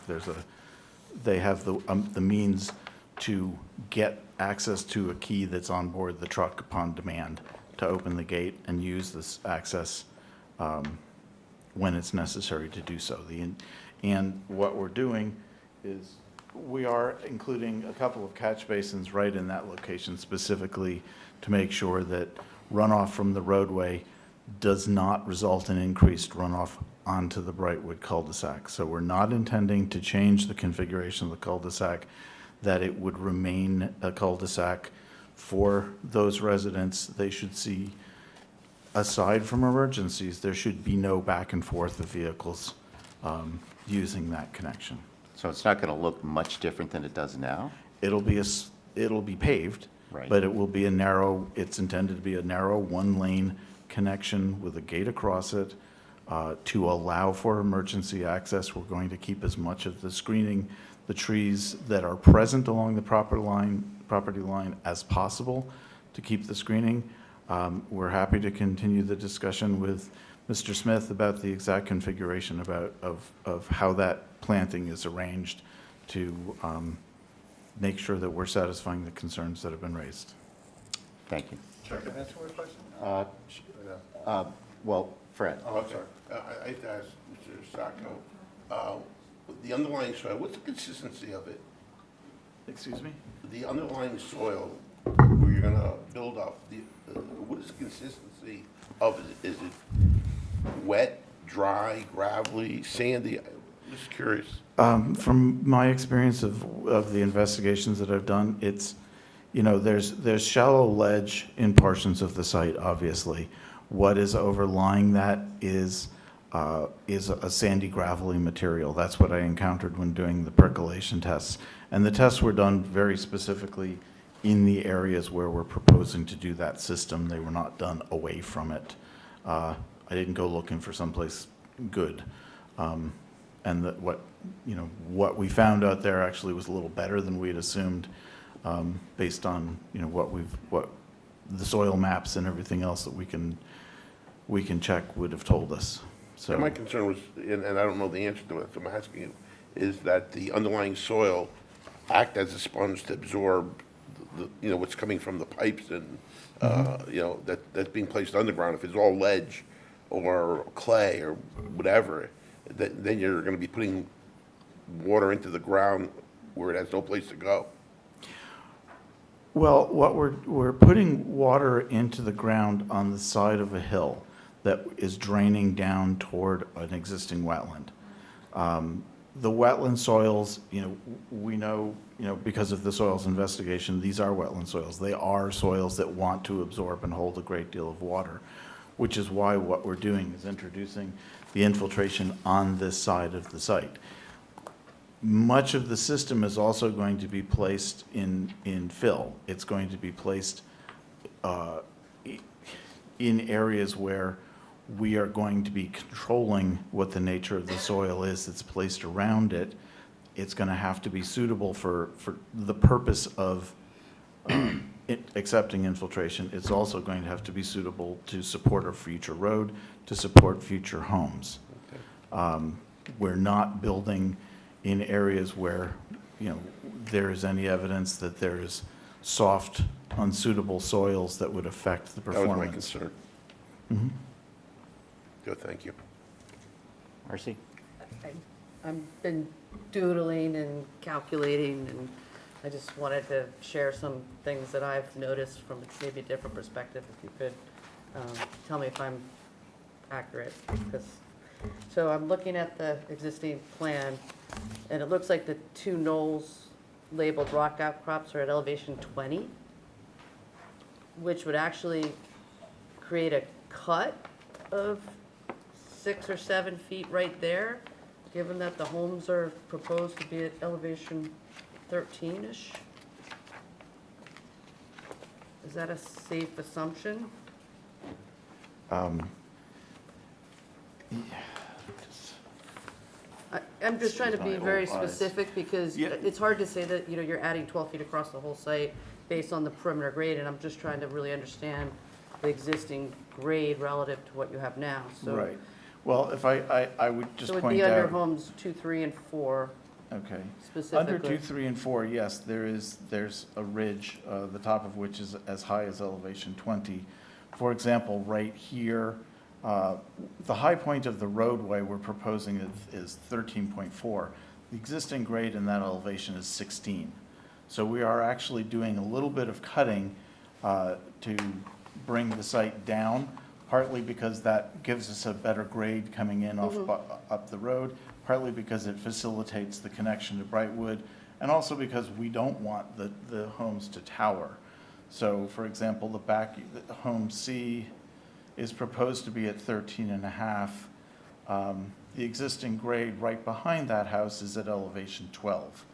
That's kind of what I'm getting at, that there's like a maybe 2 or 3 foot grade differential between home C and B, getting successively a little bit higher, but really not exceeding, by the time you get to home A, well, that's a style, I'm sorry, the last one on the number 6, you're really not more than 6 or 7 feet? Is that fair to? Yes, it is. One of the oddities of the grading plan that I would point out, along the back here, there's a lot of lines. But those lines are reflecting not a long continuous slope, because what's happening is, for example, behind home 5, we're at elevation 13. We're sloping down to elevation 7 at the bottom of the swale. We're sloping back up to elevation 8 or 9 to contain that water, to create the swale, and then sloping back down to meet the edge of the property at elevation 7. So it's not a continuous slope from this. In that area, the maximum fill is 6 feet. There's a whole lot of lines because essentially you're coming down into a swale, coming up a berm that's defining the swale, and then going down to the adjacent property. So then my other question is, the existing tree line looks like it's coming, that there's some existing trees on the off-site properties, and that the proposed planting is on the opposite side of the swale? The proposed planting is On that sort edge? of on the crest of the swale On the on far the side. neighbor side. Right. Yes, I mean, the intent, essentially what's happening now is that the grades on the property from that ridge run down toward the back of the homes on Brightwood. The homes on Brightwood drain from Brightwood down toward the property line, and then the elevation along that line It's driving runs down. from somewhere around 12 or 13 down to, 5 or 6 at this corner. Right. So that the natural tendency is for water to drain from both properties toward the property line and then find its way along. Essentially, what we're trying to do is to separate the development drainage from the neighbor's drainage by introducing the swale without interrupting the natural pattern on the neighbors, which is essentially the same. You'll have 2 parallel flows that get to the wetland, but we're trying to keep ours on our lot and leave less water collecting on the neighboring lots to get to the same point. That's kind of what I was wondering, because once I realized that those 2 knolls were at 20, and then you've got the dip between, I'm just looking at the existing plan, and it goes back up again. It looks like water's draining between it directly towards the cul-de-sac by the Piscatelli property. Is that the surface water that he's getting, and is that going to potentially be corrected on rainfalls like today? Is that what you're? Absolutely. That's what we're hoping to do. We are trying to keep what is, wherever that other one went. Yes, we're trying to slightly adjust the drainage pattern so water that is currently getting there won't anymore. It'll get to the wetland, it'll get to the same place. It just won't go through their yards to get there. And are you not proposing any more shade trees on that side because of the swale, or because of, debris that could obstruct the swale? I was just trying to understand. I know you're not the landscape architect. I'm Dave's not here. He's actually in the back of the room, Oh. and I might just ask him if he could come up here and address that point, Okay. if he doesn't mind.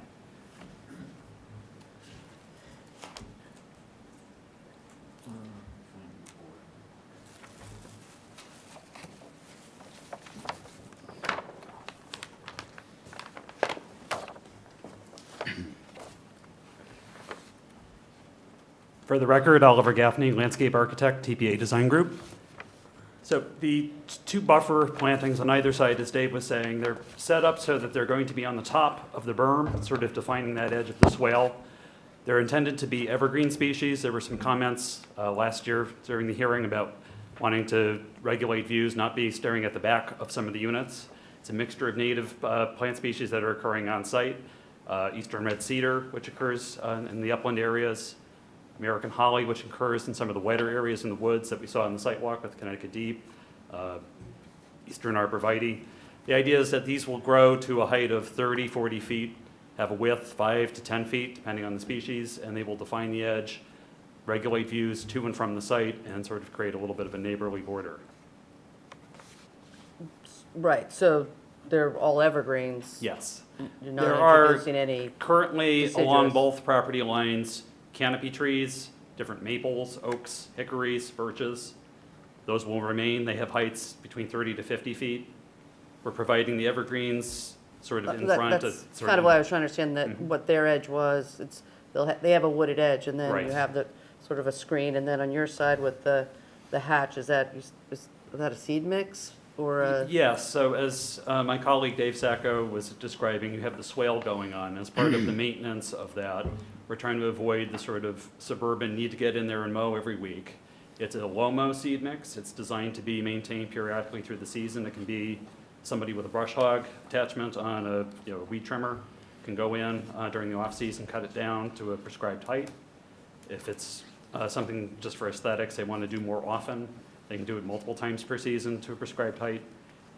There will be more sort of traditional lawn closer to the units that can be maintained, and then the swales can be maintained less often. And are the association is going to be in charge of maintaining the swale, and there'll be okay. Yes, that's the association.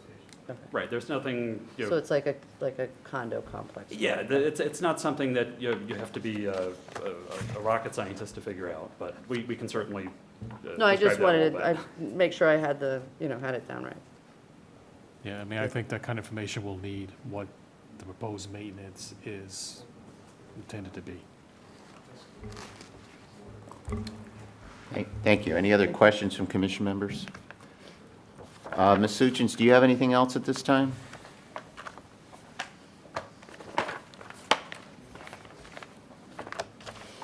I do not. Will Okay. be, I think the continuation to your next meeting will give us sufficient time to respond to those questions, outstanding questions in the staff report, and look at the, any comments from the deep memo. I will work with staff to make sure that anything that we needed from the prior record, Mr. Hofferle's comments, I know Mr. Sacco reached out to him, but we had prior correspondence indicating that his comments had been received, so I will work with staff to make sure that what may need to be incorporated from the last record is available. Okay, thank you, Ms. Suchins. Okay, so then, Harry, you all set? Yeah, I was just going to say that the next meeting will be held right here in person, and that will be on April... April 21st? 21st, thank you. Okay, so we will continue this public hearing to our regular meeting at this location on April 21. Thank you, Ms. Suchins. Thank you. I won't Guys, be here. I'll be late, okay. Do you guys want to take a break? Yes. Okay, let's take a 5-minute break. We'll continue with our public hearings. The next public hearing is it's item number 4 on our agenda. The 10-Day Associates LLC, 221 West Main Street, Unit 7, a special exception for indoor recreation. Is the applicant here for that? Yes. Hi, so I'm not Night and Day Associates, I'm the tenant, just moved in. Hello everyone, council members and staff. My name is Jeremy Gown, and I am the coach of Guilford High School fencing team. I am also the chairman of the Connecticut Division of the United States Fencing Association. I'm the state delegate for Team USA Fencing. I'm a board advisor to the Connecticut High School Fencing Association. I own and operate 3 fencing academies in Fairfield County, and I run the largest fencing tournament in the state at the Floyd Little Center in New Haven every year. Serves about 5,000 people. It's pretty cool. I'm a brand new tenant of the Night and Day Associates, and I'm applying for a special exception for indoor recreation so that I and my partners can open a fencing academy at 221 West Main Street in Brantford. My partner Marat is the head coach of Yale University. My partner Matt is the coach of Vassar. It's fair to say that our future students will get a pretty good fencing education. We will be doing absolutely no work to the premises or the unit whatsoever, no changes at all. Even our floor is modular, it floats. We're talking paint and couches, maybe a desk. Great. Which section of the building are you going into? Unit 7. It says 1, 2, and 3. Can That's you not point us. on the plan? What? Can you point on the plan which part of the building it is? Can I come up too? Yeah. I'm not good, buddy. Okay. show you here. So you come in this way. Oh, so we're in Unit 7, which is... So you must like subdivide these or something. subdivided. So it's towards here, Yeah, I think I'm right there. There's one on either side of us. sort of where the old Curly's recreation facility used to be. It's about 1,800, 1,750 square feet. Thank you. Evan, did you do the staff report on this? I did. Just as the applicant explained, this is a change of use approval, special exception for indoor recreation. No exterior changes are proposed. No landscaping plan was provided, however, they do not propose any changes to the approved landscaping modification from 2020. The indoor recreation use is not included in the off-street parking table. However, the commission has previously established a requirement of 1 space per 175 square feet of floor area. Based on this, 11 spaces would be required. This site provides 249 spaces. They have multiple businesses there, and past approvals that have indicated that the parking has been adequate for the commercial needs of this space. And staff feels this will continue to be the case for the proposed indoor recreation use. They have not submitted a lighting plan, however, confirmation that no changes to that will be needed. I've added a condition of this approval to cover that. No earth disturbances proposed, and based on the application materials, it appears they satisfied the special exception criteria. Staff recommends 3 conditions. Prior to the issuance of a certificate of zoning compliance or a certificate of occupancy, confirmation in writing that no changes to the exterior lighting are proposed. Landscaping will have to be maintained as an ongoing requirement of this approval, and all conditions of the previous approval shall remain in full force and effect. Thank you, Evan. Any questions, comments from commission members before we open up the public? Darcy. I recall when my children were younger, 20-plus years ago, there was a recreational use here In this unit? in this complex called Curly's.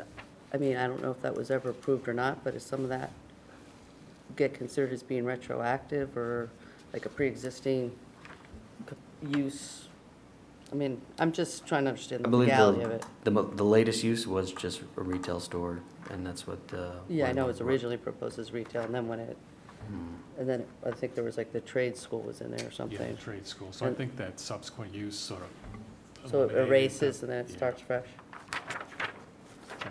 And are his hours essentially like, after school and evenings when the other uses, so you're not gonna have that conflict in the parking? Yep, And can you get it into Brantford a little bit? that's the plan. We're working with the North Brantford coach right now, and we're trying to start a team in Brantford. I have strong ties to Brantford Recreation. Oh, You I'd love need to talk to you. talk to me. Great. Any other questions, comments? Any member of the public wish to comment? One more time, any member of the public wish to comment? Hearing none. Any further questions, comments from commission members, staff, the applicant? Okay, we'll close this matter as a public hearing, something we try to take up in a little bit. Thank you. Thanks. Brings us then to public hearing number 5.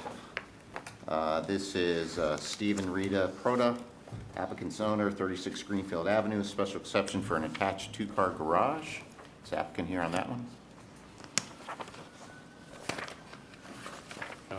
We'll probably correct this. We just want to note for the record, the public hearings are incorrectly listed as 2, 3, 4, and 5, and they should be listed as 1, 2, 3, and 4. Okay. We'll fix it on the agenda, but. Good evening, how are you? Unfortunately, my wife couldn't make it tonight, she had to work late. Yes, my wife and I are interested in putting up a 2-car garage. We've been there for 35 years, and the older we get, the shed looks farther and farther away. So we've sort of had we're gonna bite the bullet, and we're gonna just try and put up the shed. That being said, I worked with Jamie Fredericks, and she gave me a good to-do list of what to do, and lo and behold, one of the things was do a plot plan. We got Chris Cole Engineering to do it, and we had wetlands behind us. Okay, I didn't realize that for 35, 36 years. Anyway, long story short is, it's been plotted out. I submitted all the paperwork she asked me to submit, and I believe everything is in. The staff report noted a couple of things that they were interested in. On page 3, it was a stockpiling of, for erosion control and things like that. I talked to my builder. He said he knew what they needed, or you needed, and he was gonna take care of that. I believe he talked to either your department or Jamie directly and went through the whole thing. One other thing I believe that I didn't see on here that Jamie asked me about was putting where the gutters were gonna be placed. And I told her the gutters, one would be in the front of the garage that will draw down the driveway. The other one to the back is gonna drain down, and then she thought that it would be prudent to put in flower beds or stone, crushed stone, decorative stone to capture that water flowing to the back of the yard. So that was the only thing that we had outstanding. So that's all you have, right? You got it. All right. Thank you, Mr. Proto. Evan, did you want to cover the staff report on this? Sure, like Mr. Proto stated, they propose an addition for a 2-car garage within 100 feet of a wetland. That is what's triggering this special exception. They meet the bulk requirements of the R4 district. They did not provide an erosion control plan. However, erosion control measures are indicated on the site plan. No significant regrading is proposed. And as Mr. Proto stated, there was no, I'm sorry, what is it? There was no stockpile noted on the site plan. I had a condition requiring them to put that. They received approval from the Inland Wetland Commission on March 23rd, and based on the application materials, it appears that they meet the special exception criteria. Prior to the, staff recommends 3 conditions. Prior to the issuance of a zoning permit or building permit, that stockpile will be added to the site plan. Erosion control measures shall be installed to the satisfaction of the zoning enforcement officer, and the special exception approval will expire 1 year from the date of decision. Thank you. Questions, comments from anyone? Let's open up the public. Any member of the public wish to comment? One more time, any member of the public wish to comment? Don't see anyone wishing to comment. So any further questions, comments, Mr. Proto, anything else? No, thank you. Anything from commission and staff? Okay, we'll close this matter as a public hearing, and we'll take this up. Thank you very much. Enjoy your evening. So that brings us then to our minutes. We have 2 sets of minutes that I believe were sent out. They're minutes from our regular meeting on March 17th, and then the special meeting on the 24th. Start with the 17th. If you had a chance to review those, someone will make an appropriate motion with respect to the March 17th minutes. So moved. Motion to approve by Joe Chadwick. Is there a second? Second. Second by Joe Vayuzo. Any further discussion? All in favor? Aye. Aye. Okay, the March 17th minutes are approved, and then we have the minutes from our March 24th meeting. Someone want to make a motion for that? So moved. Fred moves to approve the March 24th minutes. Is there a second? Second. Second by Marcy. Further discussion? All in favor? Aye. Thank you. So they're approved. So why don't we go back to the 2 public hearing items we just considered and see if we can take care of those. The first was 221 West Main Street, Unit 7. That's the welcoming of our fencing academy here to Brantford. Exciting to have a new recreation going. Yeah. And Great.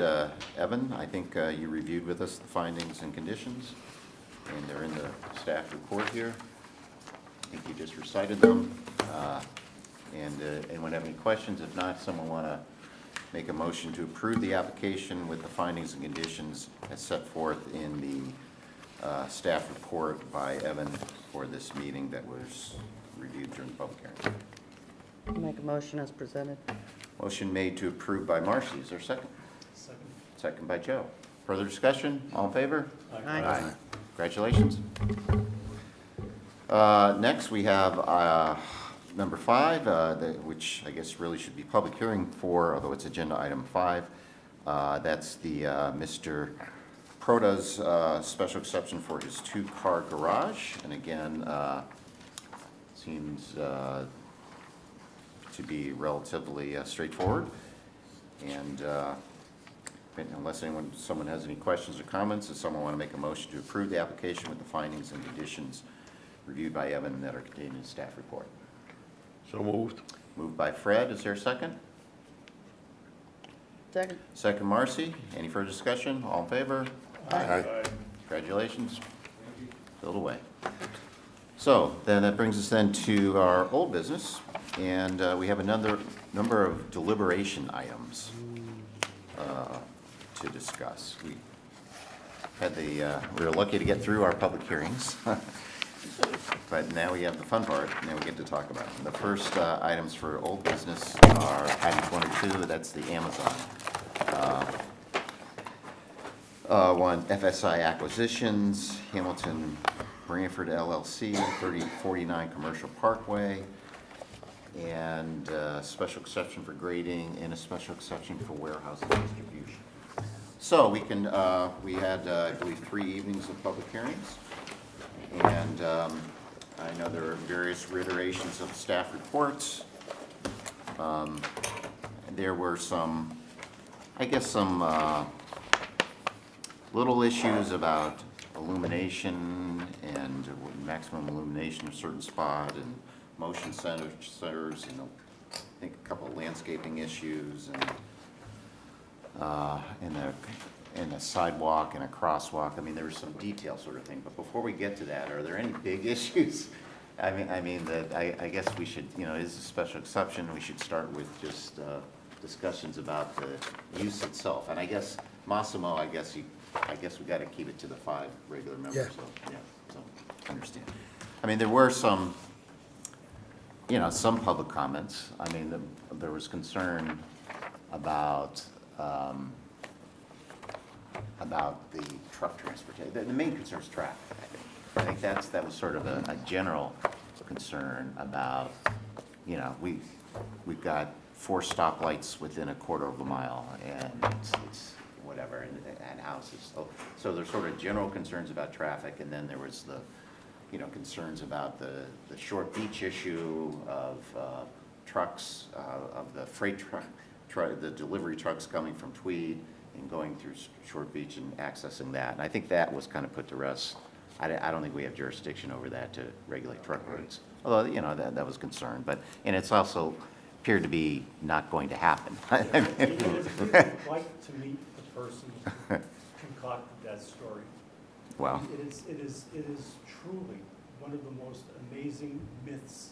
And if you get into like the entire fabrication of acquiring 2 things that are remotely possible and preying on somebody's fear and then somehow making an emulsion out of it and that people can just sort of like feed on. I bit my tongue so many times during the deliberations, wanting to say something, but I did not want any member of the public to feel like I was getting, I was speaking harshly of their opinion. But If you look really hard at that road, it is almost impossible to drive trailer trucks through that road with the curves and the stop signs. And it's, not that you can't do it, but it's, even without traffic, it is very difficult to monitor that road with the curves and and up and down and around, especially at the border where the East Haven Brantford border is, where all that, the bridge is and around and about. Even if you could go there without traffic, you won't go there. I have friends on the East Shore. Trailer trucks I'm talking about. Oh, yeah, I have friends on the East Shore, so I drive past the airport through Short Beach to my house.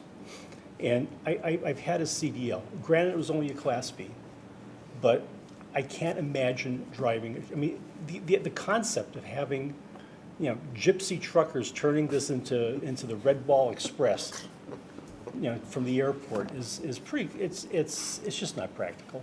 Right. It's been a red herring that we've spent too much oxygen on. Well, I mean, I think it just lends itself to a bigger community planning problem, not relative to this, but of just traffic in general and development in general, and we always see that, those who don't want to see any development and those who, you know, and it sometimes gets couched between responsible development, but, you know, so I think that's where the fears all come from, you know, for sure. Yeah. But, you know, I look at the project and, you know, my concerns are like view sheds to the building, the type of views, the type of flow, you know, what the real traffic at the intersection is going to feel like, you know, to have maybe a tractor trailer, one tractor trailer every hour was what I deduced, you know, and, you know, that's where I was making the measure of the application. You know, it's a new use, so obviously, you know, people are concerned, they get a little, you know, nervous about big box types of facilities. You know, so I certainly can empathize, and, you know, I as long as it took, I was at least glad that they came out and spoke, right? And they're doing their. Chuck, I'd like to say that a couple things. One is, no matter what goes up there, it's going to create traffic, and no one's ever going to be happy with it, whether it's a church, a claim that Sundays are busy, and you put a retail outlet, there's always going to be traffic. And in my opinion, you know, we created a zone for something similar, not because of Amazon, but for an operation like Amazon. So it's almost counterproductive not to. I think the best comment was by this gentleman here, or their attorney, and he said, when he was questioned about the traffic, he said, the traffic is created by the consumers. They demand their service.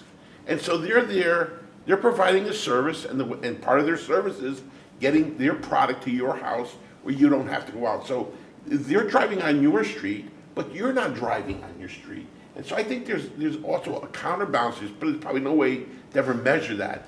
But I think that, you know, we can make certain stipulations about when they can drive their trucks in there at night or whatever. And, you know, they want to do that too, I believe. I mean, they're a pretty efficient operation. I agree with Joe. I don't think they're going to be driving along Route 142 where the road is like a snake and be efficient. And I think the same thing will happen with their deliveries. They're out there to get their product to their consumer as quickly as possible. And I think they'll do that. I think that, you know, I think that they're probably a very upstanding company and will do what they promise because it benefits them as well as it benefits the consumer. But the bottom line is we created that area for this kind of use. Yeah. High acreage, low traffic volume facility, whatever it might be. And this is what this is something that requires a fair amount of, quite a bit of property, but does not. Generate a lot of traffic. That's right. Enough traffic, so it can accommodate whatever existing situation we have here. It'd be nice to have that northbound, southbound exit type of, but that's not happening. We know it's never gonna happen, not in our lifetime.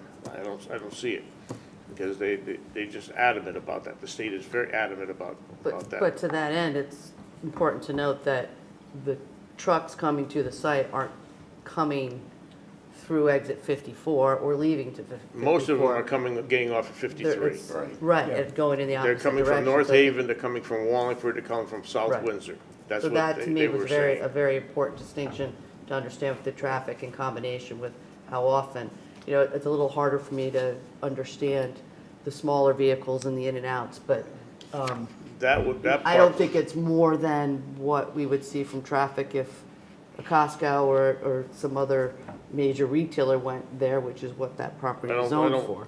I don't foresee the tractor trailers. I don't see is the situation or the worst part. It's probably the smaller vehicles. You got 530 something vehicles that they're talking about, plus the people that use their own cars to do. So that's where it's going to be a little bit more change, yeah. Yeah, a little more dense than tractor trailers. I mean, like you just mentioned, when it came out to one an hour or something, 1 or 2 an hour. It was one an hour, because that was an important consideration. Walmart has probably more traffic than that. Exactly.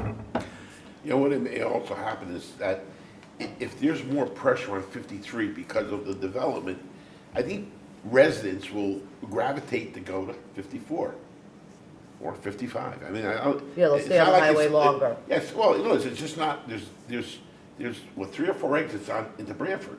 And if one is being used heavily because of its location, I think people just gravitate to other ones that are more convenient. That's all. Or they would cut through Maple if they're coming from Yeah. Short Beach into town. I mean, I do anticipate maybe over the years, not just from this, but I do anticipate Maple Street becoming more of a connection locally for people Right. who live in town. You Yes. know, Route 1's always that, It's you always know, gonna be it's always busy. sort of hung up on what happens on 95, Yeah. unfortunately. If there's an It is- accident, it and is what it- 95's gotten a lot It better is what with it is. multiple lanes. It is what it is. So, Can't change it. and I've felt that, you know, when they widened the highway through 253 to the third lane, that had a tremendous relief of impacts on our Route 1. I think it's a So- good combination, the Amazon and the property. Right. Okay, so it sounds like we're good with the use. So now what we're talking about is the conditions and the details. I mean, I'm just sort of going through it and that's what we do. Yeah, and the one thing about traffic, yeah, the Short Beach impact was crazy for a number of reasons. One, Tweed doesn't even accept freight, and they don't. And you heard the now Avalos, you know, they're doing a lot of regular stuff. So and they're taking that off the table. Even if they did accept freight, they wouldn't go that way. They'd go out to 95 and come in. And then third, we don't have jurisdiction over it. We can't even address the truck routes to a site. That's not something we have authority. You heard that, you know, that's the state traffic, our traffic commission and the request of traffic authority. So it's sort of beyond anything we can address. So. But the one traffic thing that you know, their whole premise was that we're going to use off-peak times. We're going to have them, you know, we're not going to, that's the whole traffic study. We looked at the Friday and Saturday peak. We're not going to add that, or it's going to be minimal. It's not going to change the level of service. But we sort of got to commit them to that. In other words, I think we got to have something in this thing that says, you got to stay within the range that you did, and if you want to change that, if you want to, you know, change your business model, and now we're going to go during the day, you got to come back before us, or something like that. In other words, because that was their premise of saying that, you know, that's what we're going to do. So that's going to be, I think, something we need to put in the approval about that. Ultimately, it's an OSTA.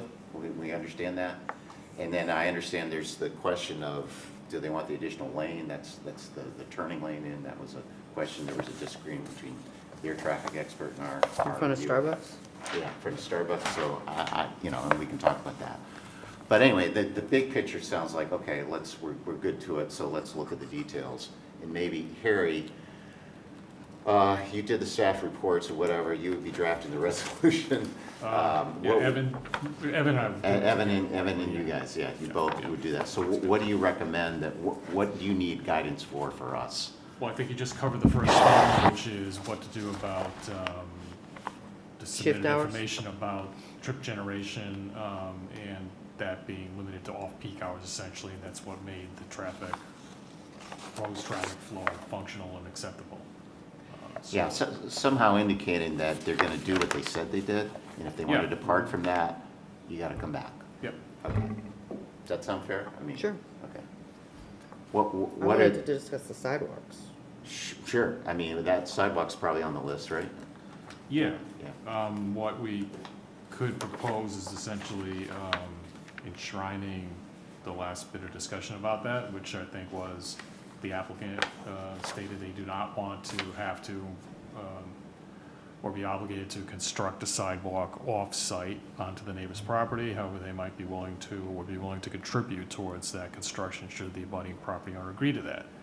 So I think we could have a proposed condition asking them to explore as part of discussions with the adjoining property owner, which I understand would be taking place anyway because of a utility line that's proposed to be relocated on their property, which could potentially be addressed in a different way, but at least my understanding is it will be a discussion with the adjoining property owner, so we could include that in there, and portion of the sidewalk on the applicant's property would be something that could be added to the site plan to be constructed, tee it up.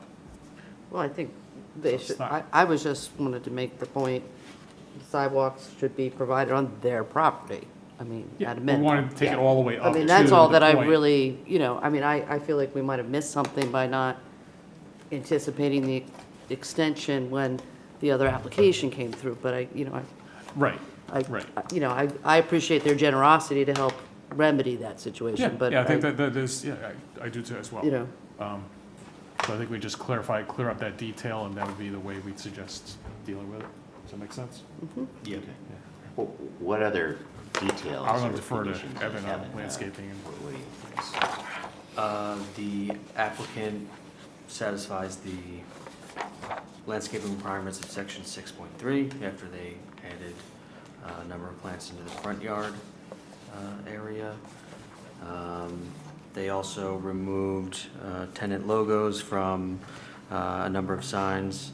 However, one sign does still have language about multiple tenants on the site, as well as a tenant ABC pound sign. I think a condition removing that from the site plans would cover that. Evan, just a question, on the plantings, I know Sharon had raised the issue about more native plants, and maybe we could have a condition to work with staff to, maximize native plants or something like that. well, I mean, as a landscape architect. What do you think? I don't know, yeah, what do you think? Was that? I certainly appreciate the intent behind the comment. Sure. But I trust what they propose because you're dealing with pavement where you've got heat. These are situations that are,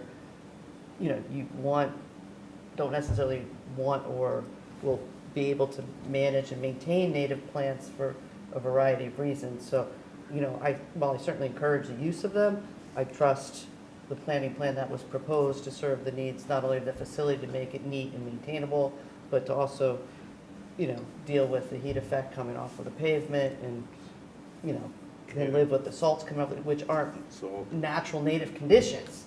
So Sure. that's why I kind of, didn't overly worry about the fact that it was 80% native or 60% native. I felt it was a good comprehensive plan, and, they certainly were aware of, There's gonna be some dry conditions too, so they're gonna, where it's not gonna get the water that they, some plant. Right. And so they know what, those plants were pretty. They were selected appropriately. Yeah. And, we can encourage native plantings, but it's not always possible to find the right native planting for a specific situation. So that's really what I kind of want to set as a basis for people going forward, because, I certainly can appreciate, the having monoculture and how that can bring in pests and all kinds of things, but, this isn't a native situation. The basin might be a little more natural, but not, the parking areas, for example. Sure. And I was thinking of a fudge condition that, if you can, and everyone thinks it's good, then do it, but otherwise not. I mean, that's sort of what I was, but maybe, what do you think? I mean, I think what they propose is fine. Then we can just leave it. Yeah, I mean, I think the staff always communicates, right, to use as many natives as possible.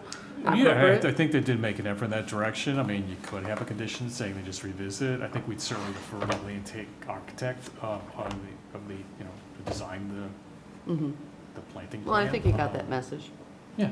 So, we can shrine that or not. I mean, I think they would probably be willing to revisit it and look at it just to see if there's anything they could swap out. Yeah, and I'm not saying don't do it, but I'm just wanted to sort of take off the pressure that it has to be 100% native plants for Right, better. there's no specific requirement, so this would be, I think, as the chairman just indicated, a revisit, it's not a requirement, it's take another look at it, Right. and that staff will consider compliance with any condition in the light of all the comments you just made, in deference to the landscape architect and design the plan. Okay. Let us know what you want to do. No, Write it or that not, sounds so, yeah. it's fine. Okay, so maybe just take a second look, but we're deferring.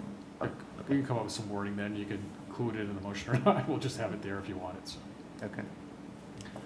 Evan, I interrupted you, so you were going through your list. Sorry. One more note on landscaping. The applicant will be submitting requests for modification as we require plantings at the bottom of all retaining walls. And one particular retaining wall on the southern side of the property,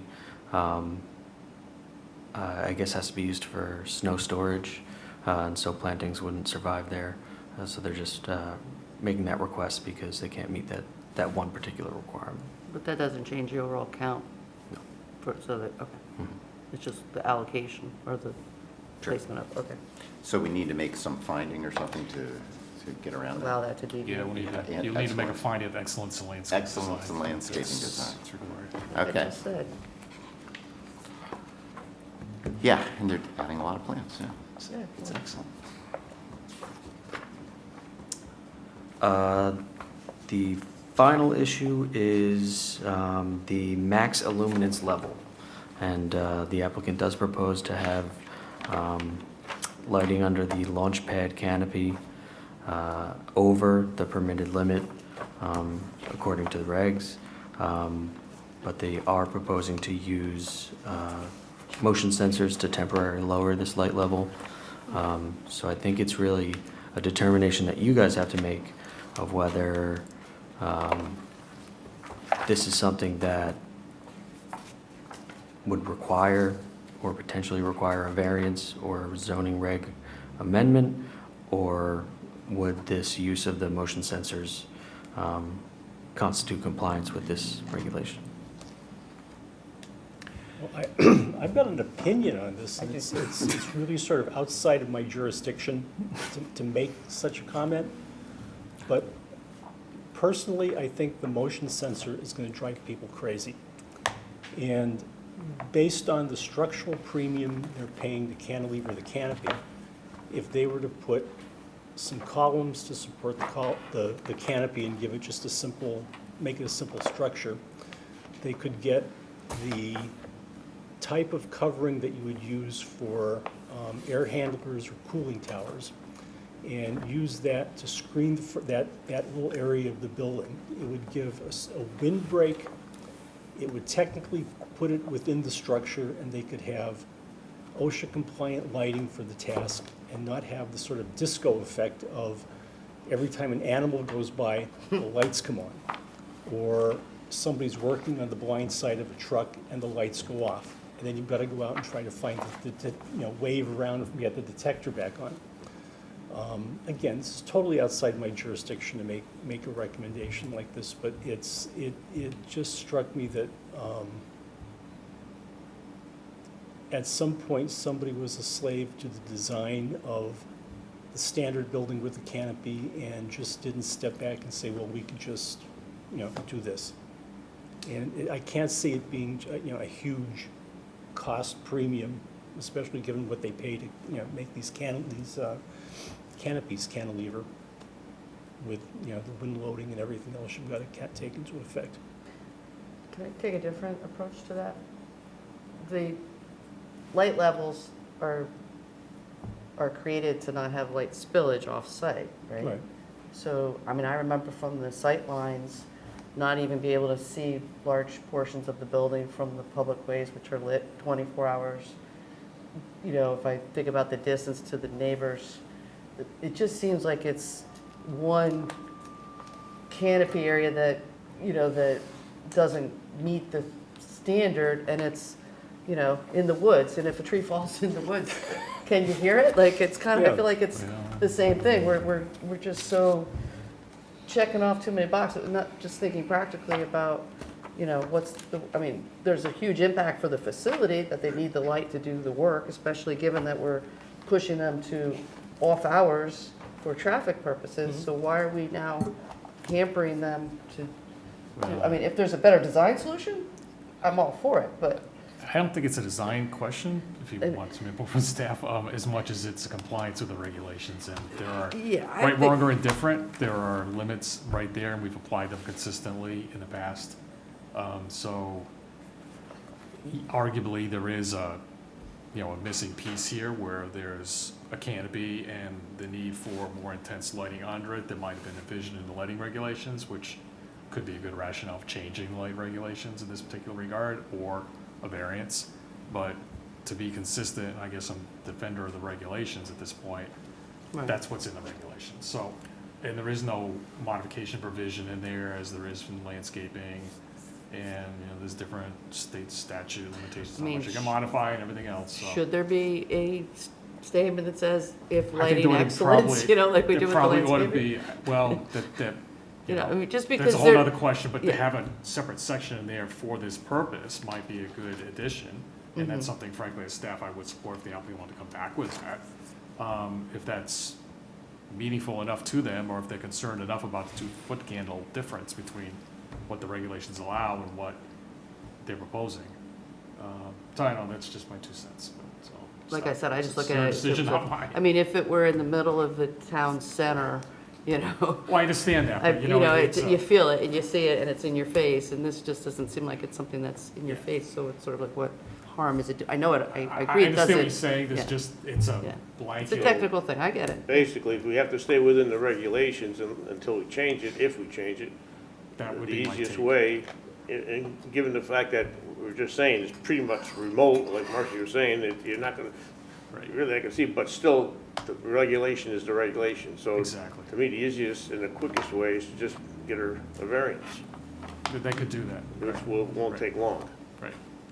But, in the meantime, you tell us what you want to do. We could put a condition on it that says they're going to bring it down to 8, and then they can pursue whatever avenue they want to get up to 10, if that's what they want to do, either regulation change, variance, whatever. So, So you can approve subject to the standard and. yeah, we And can then do they that. You can- tell us what you want, though, so. Their argument is that they didn't fit within the categories. Right. And so that you come Yeah. up with a. And I another, don't disagree with the fact they don't seem to fit in the category very well. Yeah, And that's the rationale. And the categories are general public use, commercial, municipal site, and that's what we're using, right? So, It's really the only option, Right. considering the one they want to use is it says gasoline station in it. yeah, the other ones are automobile dealership, which is another higher one for 20-foot candles, and there's gas service station. What are the foot candles given I mean, what's the highest one? The highest is 20, the gas station's 12, Pump Island, yeah, they're 20, They're asking 12. 20, And we have, They're asking for 10? And the normal is 8. Well, to me, it's like not much different than a canopy of a gas station. Where are you, you know, where are you allowed? that's the argument, is that. It's still a canopy. Is that in these more automotive type uses, we allow higher illuminations, and this is an automotive type use. It is That- automotive. That's the argument I would make. I would agree it is As a automotive. commission, as a reason for that's where they're varying it. loaded. That said, I think if I had to pick one of these 3 categories, I would say it's the general public, commercial, municipal. Which It's not allows- a automobile and whatever, So so what does it there we allow go. for foot candle, what does that allow? That, 8, Okay, and they want Yeah. 10. yeah. Well, that's what it's for. They're loading with automotives in their Yeah, vehicles. no, that's It's the automotive. rationale for The only thing missing is the where gas automotive pumps. at warehouse uses, So anyway, depends, that's what that's the way you get around it, if you want to get around it, and how comfortable are you? I'm comfortable with it, because like for me, it's only missing the gas pumps. They're doing the same use as if somebody's And the pumping gas gas. is at what foot candle Maybe they level? could sell lotto tickets and The gas cigarettes. is, Right. 12. gas goes to 12, they want 10, they want Which less. one is 20? The 20 is the automobile, maximum. Oh, no, I'm sorry. It is 20. Gas For- is 20? Yeah, the Pump Island area. Pump Island's 20, and what's this? I think it's a display area for automobiles or something. There's something at 12. Pump Island Yes, area, isn't it? Oh. front display area Is 12? for automobile dealerships. It's almost like Which really they're see the car. displaying on where everybody can see it, and this is where nobody can see it, it's just so that they can do that. I mean, it's like ludicrous to me. We talk about, common sense zoning, I mean, Well, those are, sometimes that's an oxymoron. yeah, I mean, I don't blame you for doing your job, but I'm just That's saying. right, we just, you tell us what you want to do, so we'll I mean, can we just say it write what you want fits us under to. the automotive one and call it a day? I mean, do they really need to come back and get a variance? That just seems, I mean, my initial contention was that as a workplace, this is going to be governed by OSHA regulations on, needing a certain amount of light. well, yeah, an appropriate amount of light to perform a task. And with the sequence of other things that we're talking about, I mean, I would hate to see us being put into a position of somebody getting hurt for some dumb reason and then have some bright attorney say, hey, You required It was us to too- have a yeah. light sensor. We're gonna go back after the town for this because they have a rule that says you've got to work in unsafe conditions. Well, I'm okay. I don't like. No offense, Chuck. about Yeah, private no, churches. I want to, you know, I think we got to comply with the regulations, and that's why the best argument is that it doesn't, because even the one we're putting it under, Well, why don't we just put it under a gas station because it's servicing cars? well, the That's one. just as logical as the one they. The one we put it suggested. under says general public use, which it isn't, commercial, I don't think this is commercial, municipal. It's none of those. Yeah, so I mean, the gas station So- is more appropriate in my opinion. So I because think it comes into the category of, it's not in any of these, so I let's, thought it was, Yeah. well, you're talking about pedestrian areas and building perimeter, because that's the category we were looking at, which is the general public use commercial municipal site is 7.5. oh, we okay, gave so pedestrian areas, a building perimeter. It's around the building. Okay, no, But that's it's a a good canopy for point. vehicles. Yeah. But it's not pedestrians, it's vehicles, and people Well, it's a moving in building and around perimeter. vehicles, which It's a is, building- to me, It's a loading zone. But it yeah, it's doesn't an even OSHA. describe what light use requirement. that is. Well, Pedestrian area, building perimeter, doesn't even describe the use. no, it's just the general area around the building. For That's, For pedestrians, the building, to see pedestrians? Or well, there's to, pedestrians under, walking around the vans. I mean, and how does that loading relate to things. cars?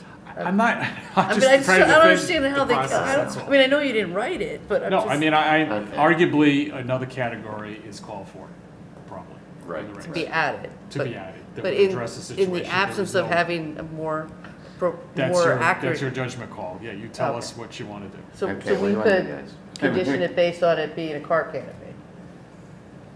I mean, that's the argument, is that of these, this fits more within the categories that allow the higher illumination than others, but it's not specifically called, it's not an automobile dealership or a gas service station.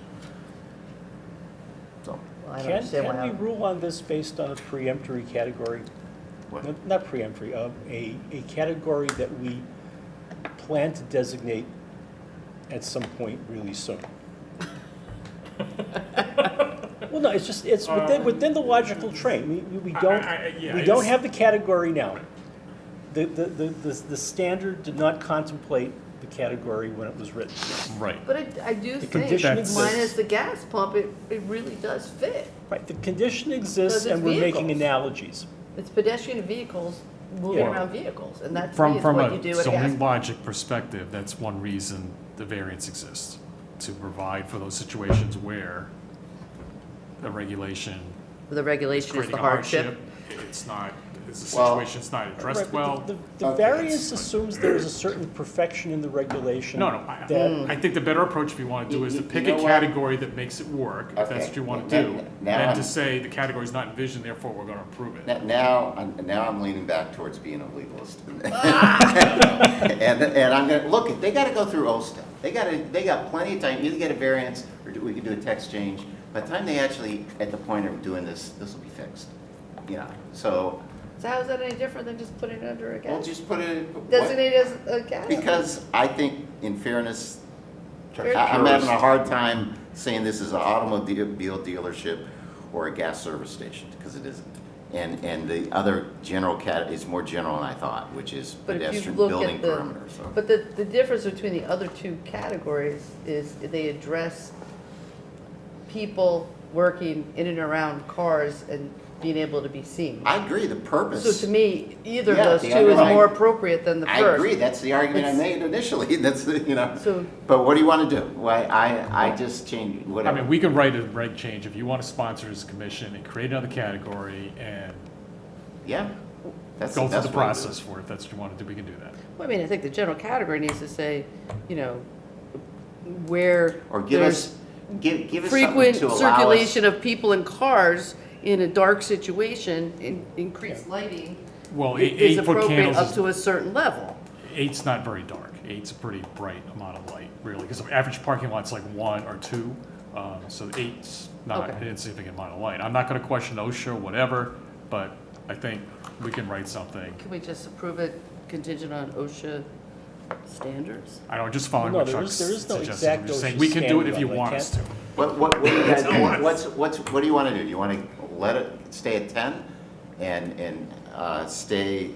we just got to move on. That's all I'm going to say. It's just really hard for me to differentiate 2-foot candles. It feels like minutia, and the fact that there's no appropriate The answer category. is that it doesn't comply with our regulations. So change the regulations, you get a variance. That's the answer. But yeah. John, if you have a canopy that has vehicles underneath, and one canopy has vehicles pumping gas, and the other vehicle is being loaded. What's There's the really difference? not much difference between gasoline and packages. Thank you.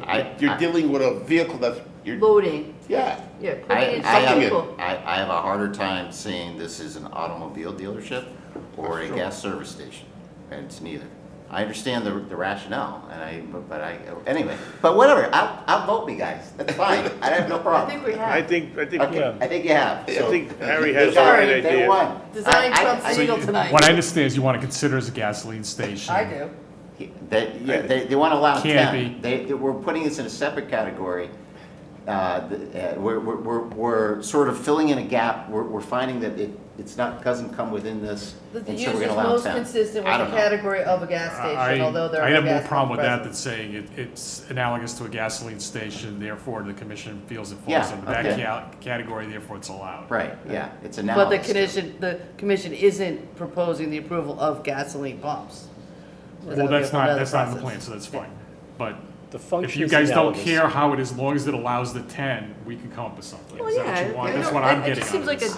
a Just dumb don't reason That to- or worry work about it, like you just said, there's Not plenty fit- of time to do something with the regulations. That's what I would do. I would amend the Before this building regulations. is I'd even say built. reduce to Yeah, I 8, mean- amend the regulations, and then, Just you put it know, on hold until. and then- We have to have a Why don't we public do- hearing to why amend the can't we just do regulations? both? Well, Approve you it just and say it change has to be regulations. 8, and then the We need to regulations will amend the change, regs it'll if allow we 10. approve it.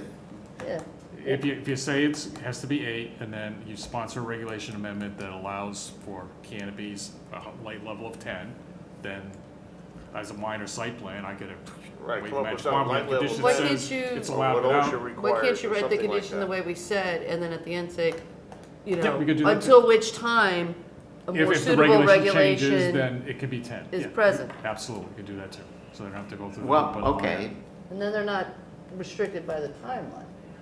okay, so it's going to be 8 unless we change the regulations. To then it should allow go the to 10. No, I'm saying. You're going to say you're going to prove it as is, then we don't even need to amend No, the I want regs. to, well, that's fine too. I know, so what do you want to do? I find that Let's take a vote. Right. What did okay. I say, do it to 8 and let's amend the regulations, or 8 until regulations change and let's amend the regulations. That's my vote. You say no, just approve. I say apply it under the gas category, This because that's qualifies most, as a gas station. because it most approve as closely 10. applies to a Right, gas. okay, I said the same thing. okay. Go with Marcy. No, I think it should be amended. Okay, me. Here's the vote, John. What do you want to do? From the standpoint that every taxonomy has a platypus, You're the platypus? I'm going with Marcy on this one. Okay. All right. Okay, so we Done. approve it because Done. it's closest to a gas station. Thank you. That's the Done. rationale. That's rational. Okay. Any more issues about? I don't know, this what's application we next? forgot? What- Are the other issues, Kevin? That's it. No, Okay. I think there's one more, What? I think. How about that lane change, or lane addition, for or? Starbucks. Oh, yeah, road? Yeah, The state's gotta I do mean, that. it's ultimately gonna be OSTA, but yeah, that's a good point. What do we think?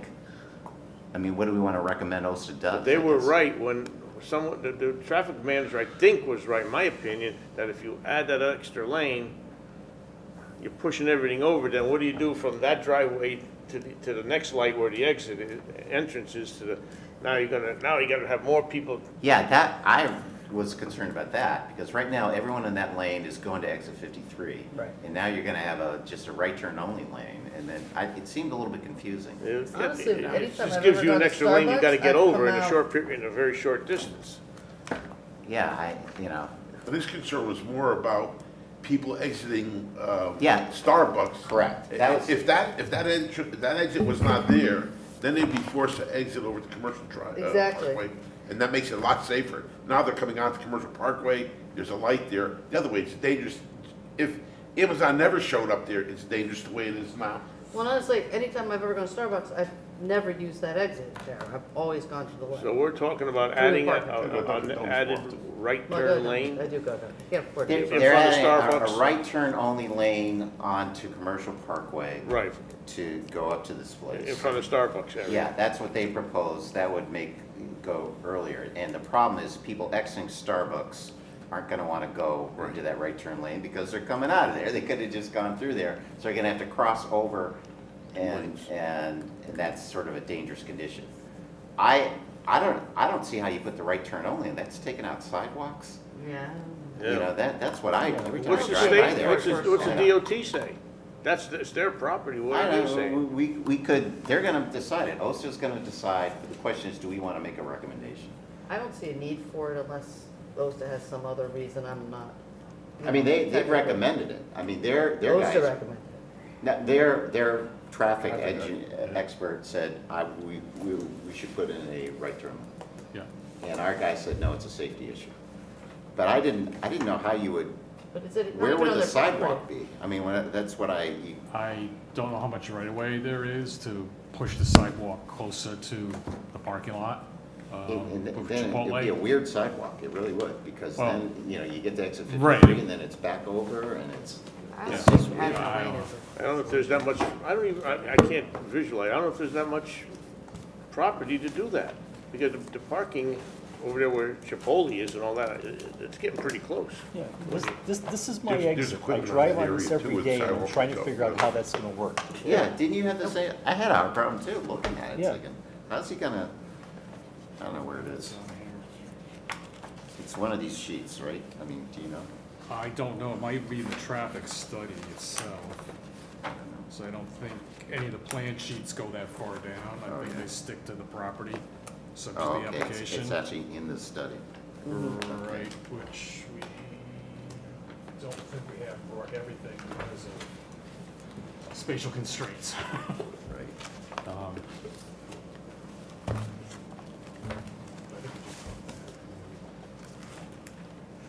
The other thing is that, if you don't want to, We could just, you could have this discussion apart from the application as well, because right. I think the only option left to you is to send a recommendation to local transit, or traffic authority and/or OSTA that this is what you prefer as a commission after having reviewed the application. This thing should So be it's in not their, gonna be a in their condition court, of the not approval ours. per Yeah, se. right. Right. This is state road. I would, Right. yeah, I would Should just we leave it to the talk state. about it? Although I do think the state's gonna propose a You lane. can do that, you can ignore it, or you can make a recommendation, but I it would could be make a- separate from deciding the How about application. making a recommendation to protect the pedestrian access through there? Well, that's what However I that- mean, we could get the information to you at another point, and then you could talk about what recommendation you may want to make with the information in front of you regarding the sidewalk and how much room there is and everything else. Rather than do it tonight, which you don't Okay. have to do, Well, because, let's push that down the road. Okay, let's push it down the road. okay. So I think we have our direction to craft those Resolution. findings and conditions, all right, which we would We try to need to- bring to you for the next meeting. Do we need to do a tentative vote? I think we've got a sense of, Yeah, no, they'll come up with a resolution. Yeah. Vote on it. Okay. I mean, we- no, I think we got a sense of where you were at with all of the items, Okay. so. All right. Yeah. You good? Okay. I'm not showing a good poker face, is that what you're telling me? What? Am I giving you a good poker face? Nah, wasn't that good? Sorry. Next. Okay, Okay. yeah, okay, I'm sorry, I was looking, I found it, by the way, if anyone Oh. wants to see it. You know. All right. Well, since you went to the trouble,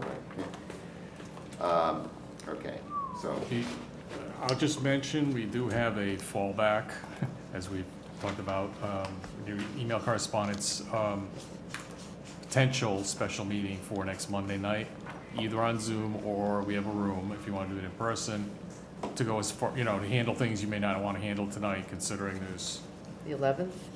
the 11th, next Monday. So you tell us how far you want to go. We're here as long as you're here, and Okay. you want to try to it's do the 10, other. I have 10:05 right now. You want the next one, we got two more biggies to talk about. One is the Bourbon Drive, and the last one's McDonald's. Those are the three. No, We'll close I out think the we can get through that. Yeah, let's, Let's Just go. because I'm gonna be Okay, traveling all let's- week and I don't really want to come back do to it. the meeting. okay, so let's keep going then. So, Yeah. If Yeah. you guys are awake. okay, so Marcia's still awake, so I'm good. let's go to Bourbon. That's 3 and 4. So discussion of Bourbon Drive. Yeah, I did a revised staff report, so you have something in front of you from me. updating the comments from January with all the additional information that was submitted right up to the close of the public hearing. I'm just going to pass out, I excerpted a couple things from Exhibit 27 that was already in the record, just so you'd have it in front of you. What's the difference between green and yellow? Green are comments, or comments on all the updated information, so they basically, yellow is highlighted. Yellow is new? Yellow's old, green's new.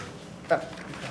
Sorry about the, it was a lot clearer on the computer screen.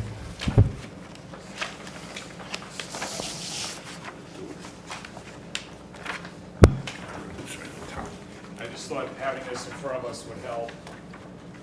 There's a couple of. Do we ever get the chart The chart? or the breakdown of the spaces inside the building? Yeah, I mean, we have that. I mean, that was part of the original. Well, I was told that you got it right before the March 11th meeting, and then I never saw it. I mean, this And is then- what I had printed out. I mean, this is the breakdown of the rooms. Oh, okay. Yeah. Maybe I can look at it again. So I'm just not seeing a chart. Oh, I don't I'm know. seeing square footage. I just want to see a count. Oh, the count of how many Yeah. units are which? Yeah, we got 29 studios and 31 bedrooms for a total of 59, but there's no breakdown of what the square footages are on the one bedrooms of the different Oh. sizes. Yeah, each bedroom, you're right, that they didn't do a chart, although they're listed on each one.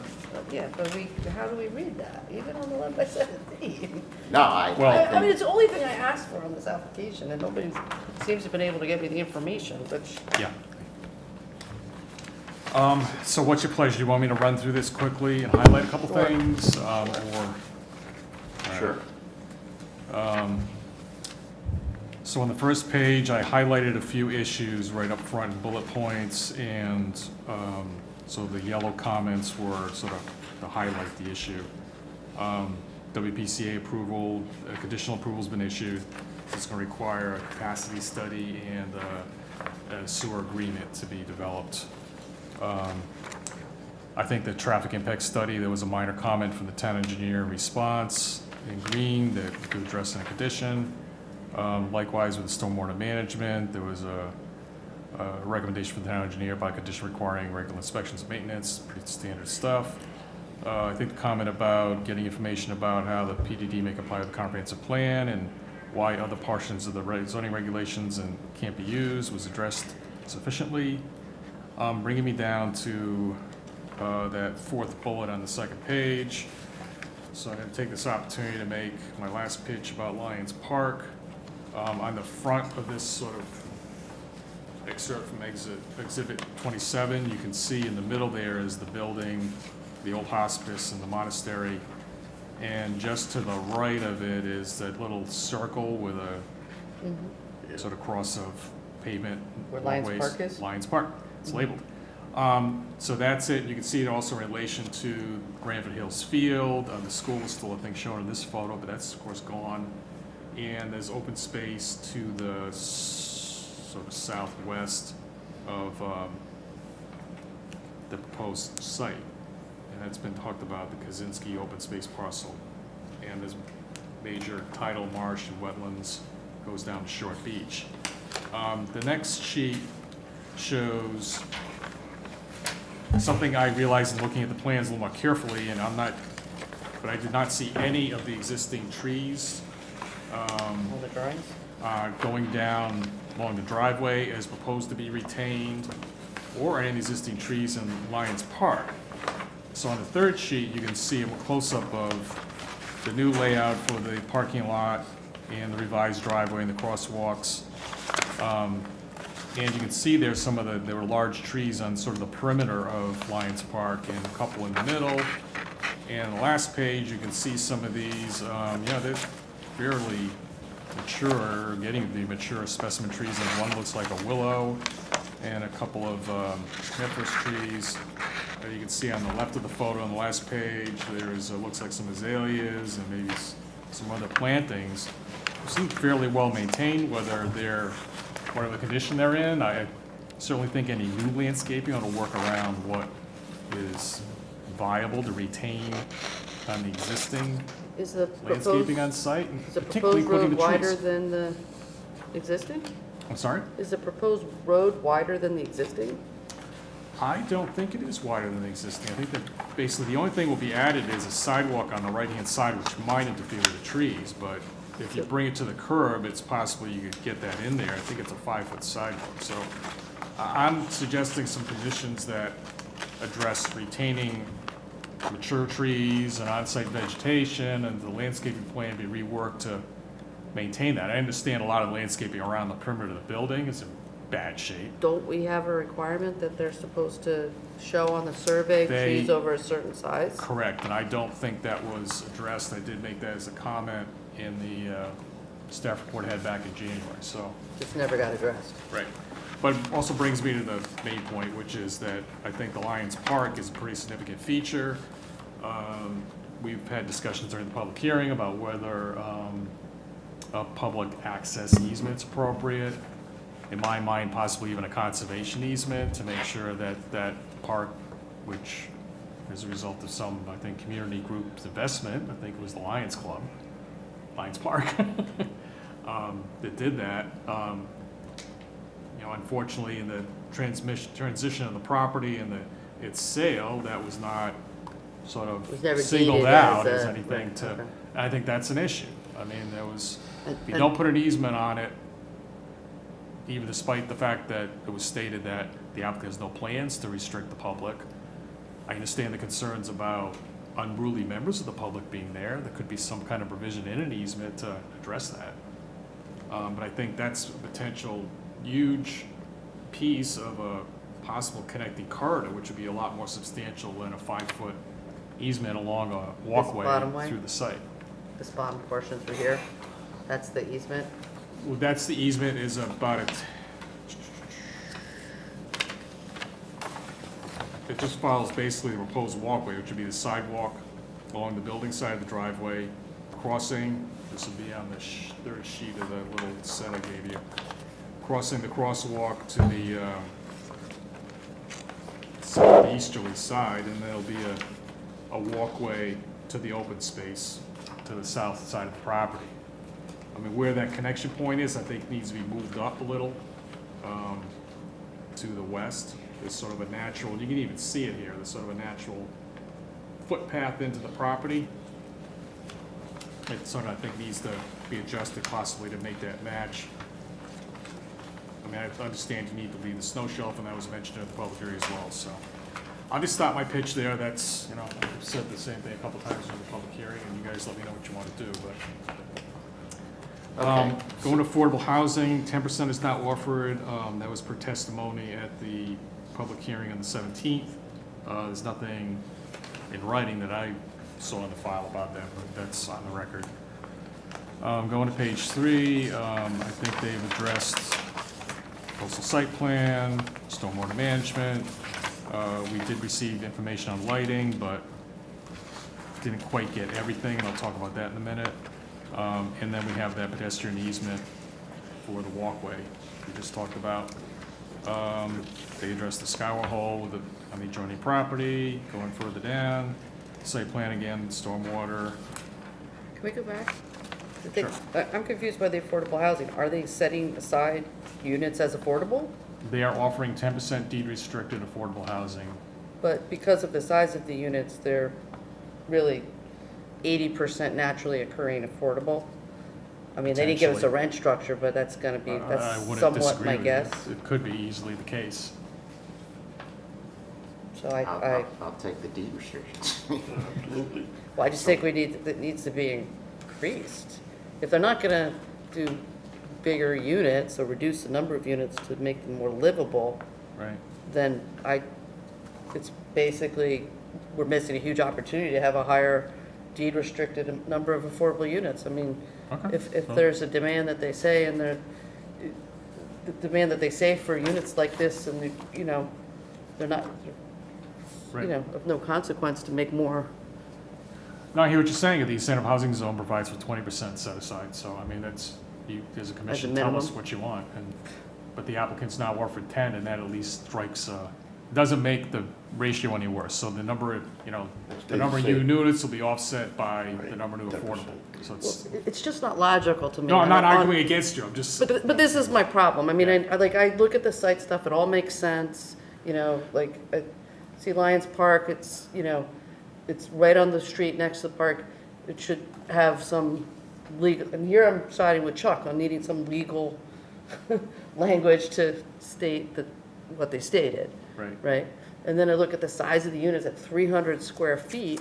Yeah. That's a naturally affordable unit. I mean, the rental, you would know, right? What's the rental rate for, a studio on the affordable scale? Is it like 1,000, 1,200 or something like that? Yeah. I mean, I can't imagine that. As you increase the number of bedrooms, number of people living there, it goes up. Well, I understand that, but I mean, for a studio room, I can't imagine that they're gonna rent that for something more than what the affordable structure allows. So why are they only giving us 10% and not I mean, my allowing problem us is, to? why didn't you ask at the public hearing? Oh, I was all over the size at the public hearing. I You just didn't didn't. mention anything about the percentage. You Because increased it it's- from 5%. I did. I said, well, I want more affordable, and they moved it from 5 to 10%. I want more too. Yeah, but why didn't you say, I mean, that's what I have a problem. It didn't connect, I guess. I'm sorry. Yeah, but after the close of the public hearing, say, we should have asked for more. Well, why didn't, I mean, that's my reaction to that. Because I did ask for more. I thought 5% was too low, and he said 10%. And But then I mean, I would like more, but I wouldn't press it. That's where I have a conceptual problem. It's like, okay. But then don't we say what they're only gonna give us 10 to, don't we get to decide whether that's acceptable or We not? when do, approve but the I think we have application? an obligation to at least give some notice that we think that it should be more while the public hearing is But over. I to did give them a give chance lots to of respond. notice about my You opinion said about the you did size of the units. You did, and you can, we And haven't maybe I gotten to didn't that yet. And maybe I didn't explain myself well enough about how, And because. we can talk about that. I put that in a separate category, and frankly, I don't even know what you're right, they probably are naturally affordable, but I don't know. The prices are really crazy these days, so I don't really know. That's the issue that I have, that's, Right. anyway. I've got a question on the deed restricted, the whole concept of deed restriction, because while on one hand, I look at this and I have to agree 100% from a carbon sequestration standpoint, a big planning standpoint, retaining this existing building is just Absolutely. great. Everything about this is great. Absolutely. I look at the units and I say, I have slept in hotel rooms that are bigger than these. Right. There's one lousy closet. The appliances are shown at a scale. I mean, it's just everything about this is like, as far as livability. Stories from Parkside, from our managing agent, Merritt. People coming to Parkside after having given up a house would have almost tears in their eyes because how are they going to live in such a small place? It is again, it's totally not my jurisdiction to be making judgments on the architecture or the pro forma of this building. But if we end up counting on a pile of affordable units, deed restricted, and at some point they decide, no, we've got to just start cutting holes in walls and making real size units out of these. How do we manage that technically? A deed restriction is going to go with the land, but if you're in a building that is mutable, are they going to be obligated to make that many deed restricted units when they renovate? Yes. Yeah, Okay. it's gotta be 10%, whatever it is. If they cut it down to 30 and make some bigger one bedrooms or whatever, yeah, it's still gotta be 10%. Okay. I just see it as, well, it's 10% of a smaller number. Right. So there's fewer units. Right. But, I mean, I love that it's an adaptive reuse of the building. But when it's a reuse, usually what was the previous use? It was for nuns who lived minimally, right? Not every, Yeah. who have 3 habits and, that's, I've sold for adults downsizing or, I just could never get my head around it and, and don't really fully understand what the jurisdiction of our ability to regulate the interior on the building, but I thought about it a lot, and that's what I'm saying, it's like, just feels like an affordable project, but nobody's getting credit for it, and I apologize if I said that too late and not, before it was closed, but like I've done a lot of thinking about it, makes some sense, and I don't feel like I was given help from the applicant when I asked them to help me as far as the other spaces, the square footages to rectify the smaller units, because it feels like very communal living, and that might be the pro forma, but they didn't give me the information to reconcile that for the number of units, that are being proposed, and this is where I need legal advice, Well, what How did do you say they what's- they didn't give you a chart that says these are studios, we have 3 studios at 320 feet, 15 at 375 feet, and is that what you're looking for? Pretty much, and that there's this much square feet applied for common use, this much for administrative, this much, just to break it into some chunks so that, because the only basis I can look at it is 59 units and say they each have 2 cars, each allow 1 visitor, it's 118 spaces, it's like, is that how we judge the use of a building, by the amount of parking that it can support in the site? Like, Marcy, won't the size of the units determine the type of person who's gonna live in there? What I'm saying is, if someone is looking for, and I think there are people actually that are looking for 350 square feet, they don't have the income to support 800 or 900 or 1,000 square feet.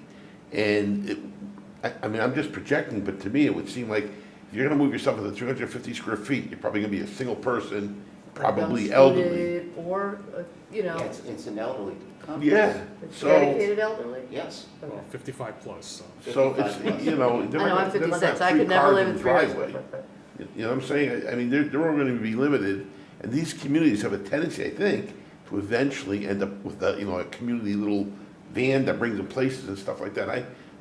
I don't know, I don't think, But they're not proposing an assisted care component, they're No. not, or a continuum care aspect of it. No, This that's is not- independent but the same living kind of direct to the dog. people that go to those continuum care facilities are gonna be here too. Maybe they're just a little bit better, physically, that they can get around on their own, but I don't know, and I agree with Harry says, when you go 10%, all you're doing is, you're just keeping things in balance, you're not gaining on the affordable housing. You'd have to be 15 or 20% to gain that extra 10%.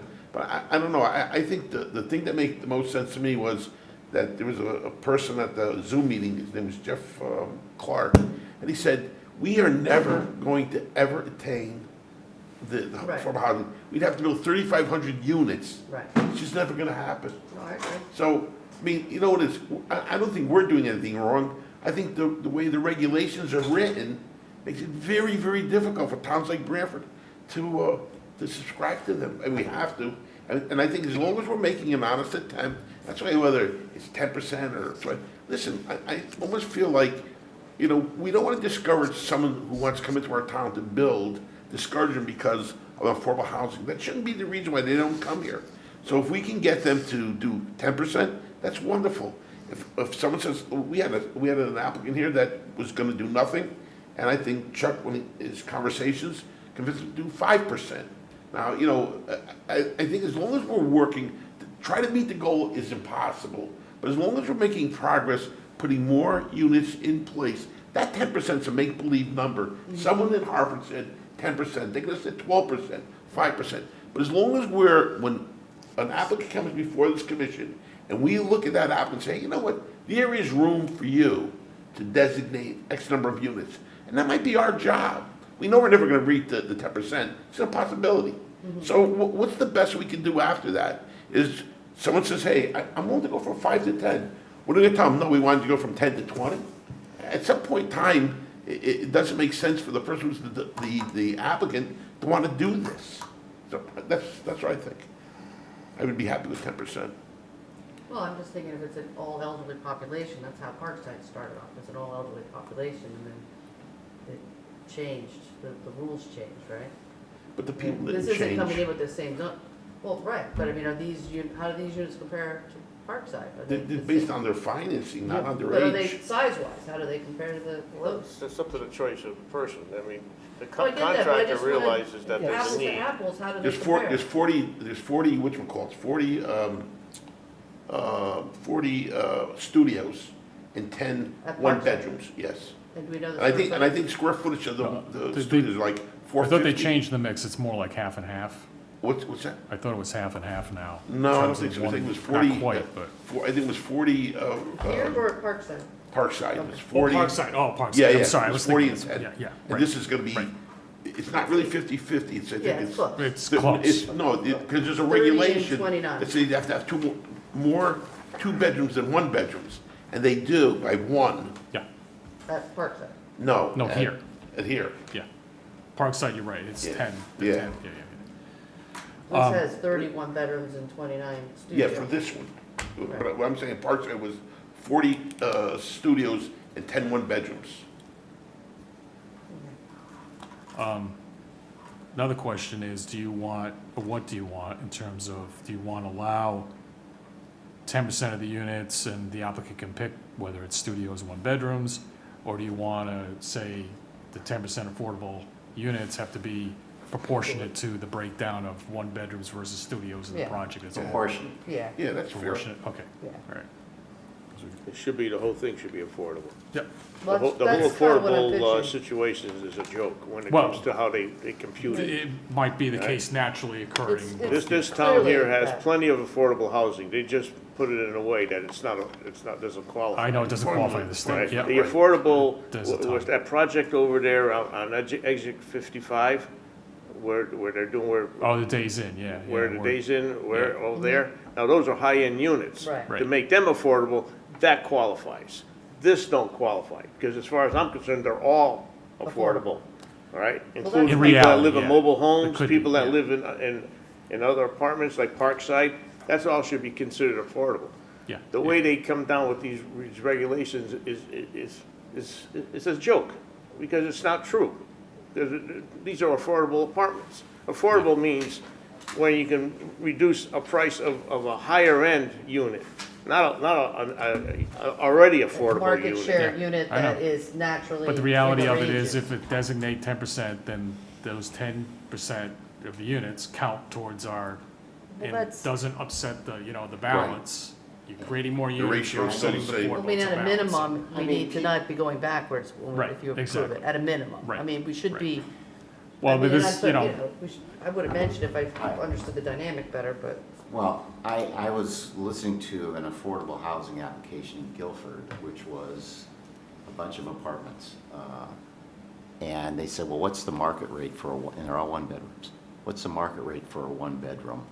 And it was gonna be like $2,000 for one, these aren't particularly high end. These are luxury, wow. No, they're not. They're not luxury Not anymore. at all.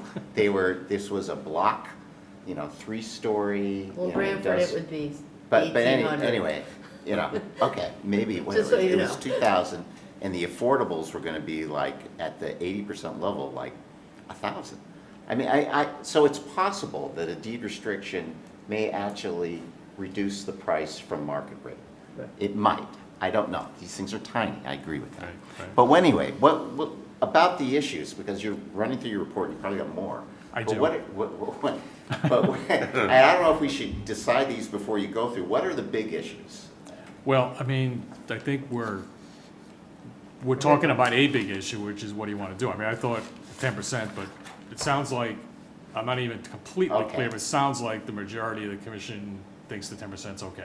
No, I think it's too Oh, low. okay. Okay, she thinks it's too If low. they're gonna keep the units at 300 square Okay, feet. well, let's get to that issue. Are- What's the? I think they're very You think- intimately connected. Okay, so, look, this is a PDD. We got discretion, we don't have to do anything. So what do you, that's the issue. Is this too tiny units? Is that the concern? Well, that's the Are next the thing I was units gonna too talk tiny? about, yeah. What do we think If they were about to that? take, there's 20 of those 300 square units, right? If they were to,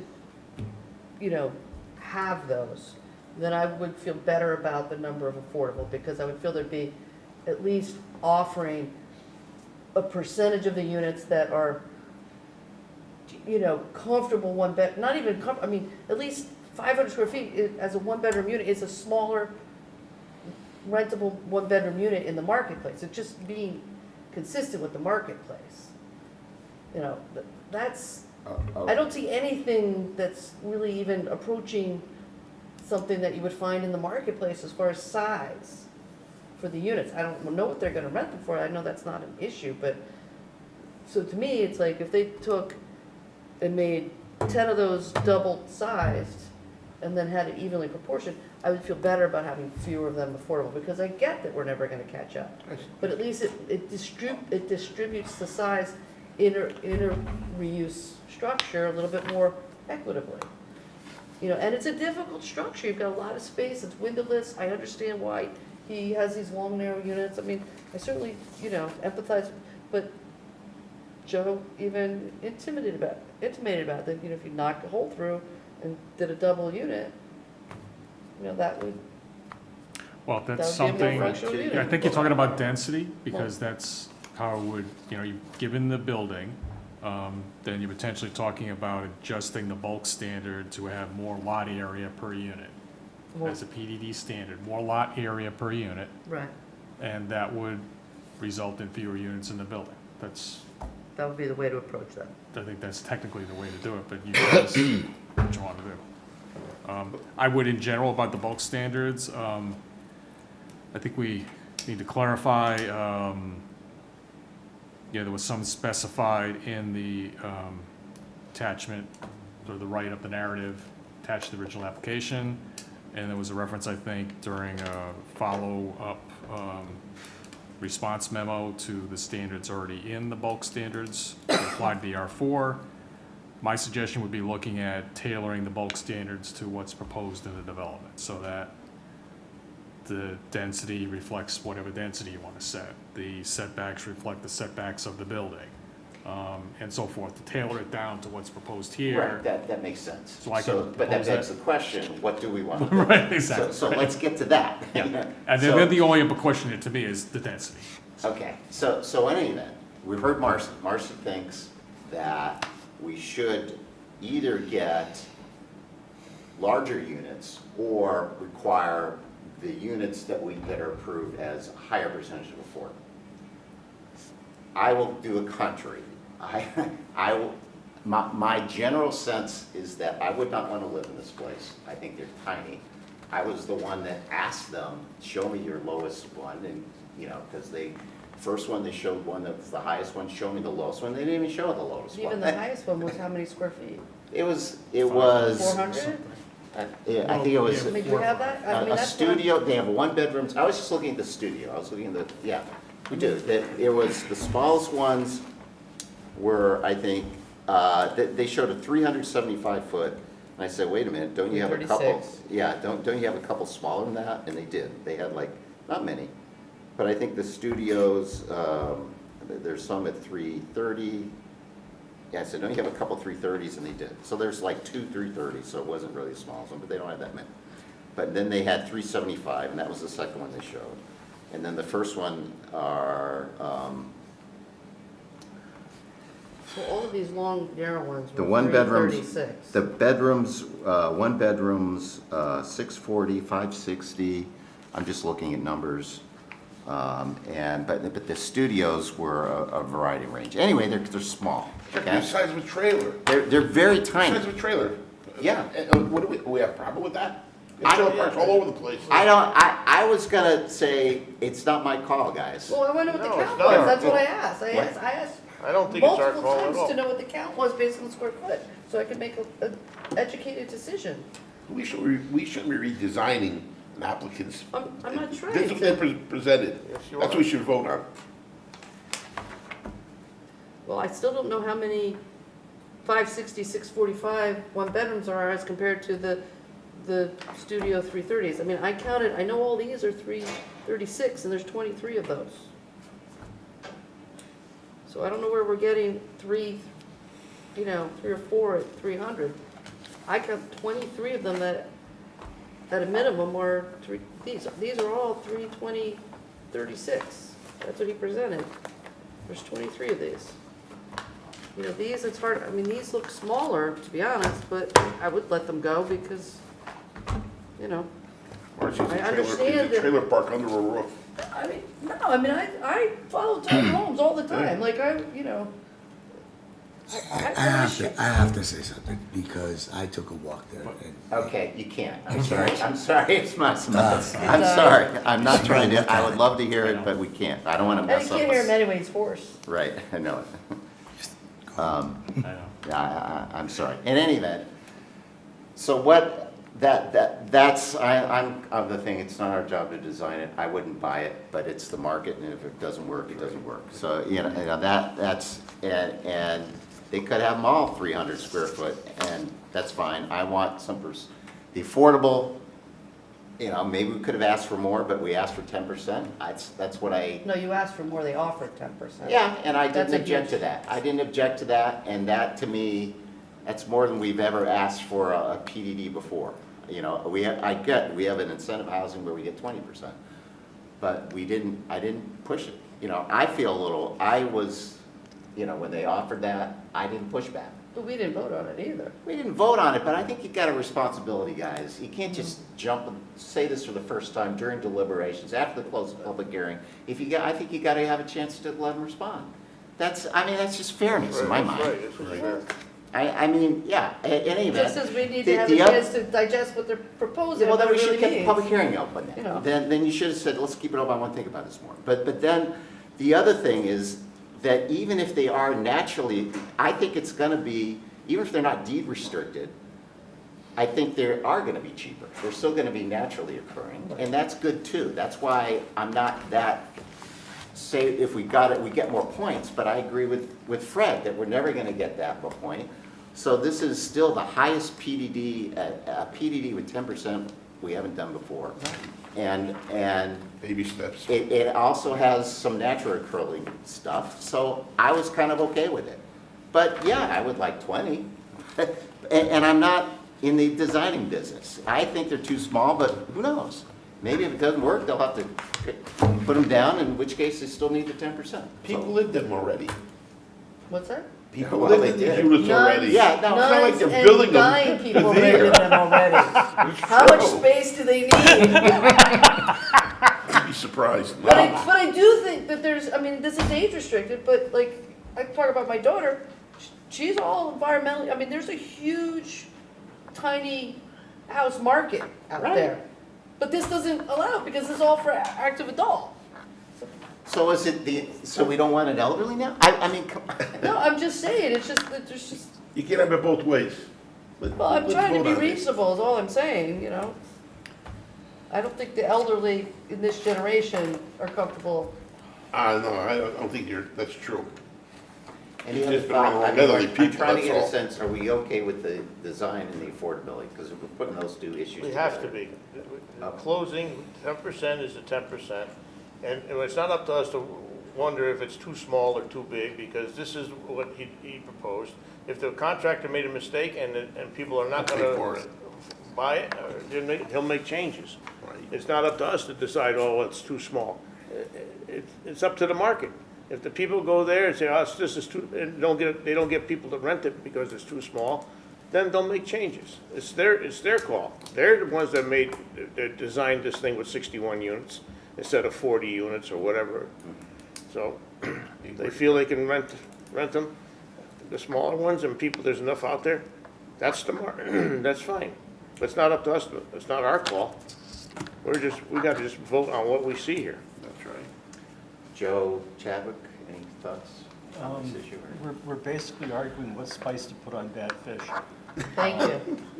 Okay.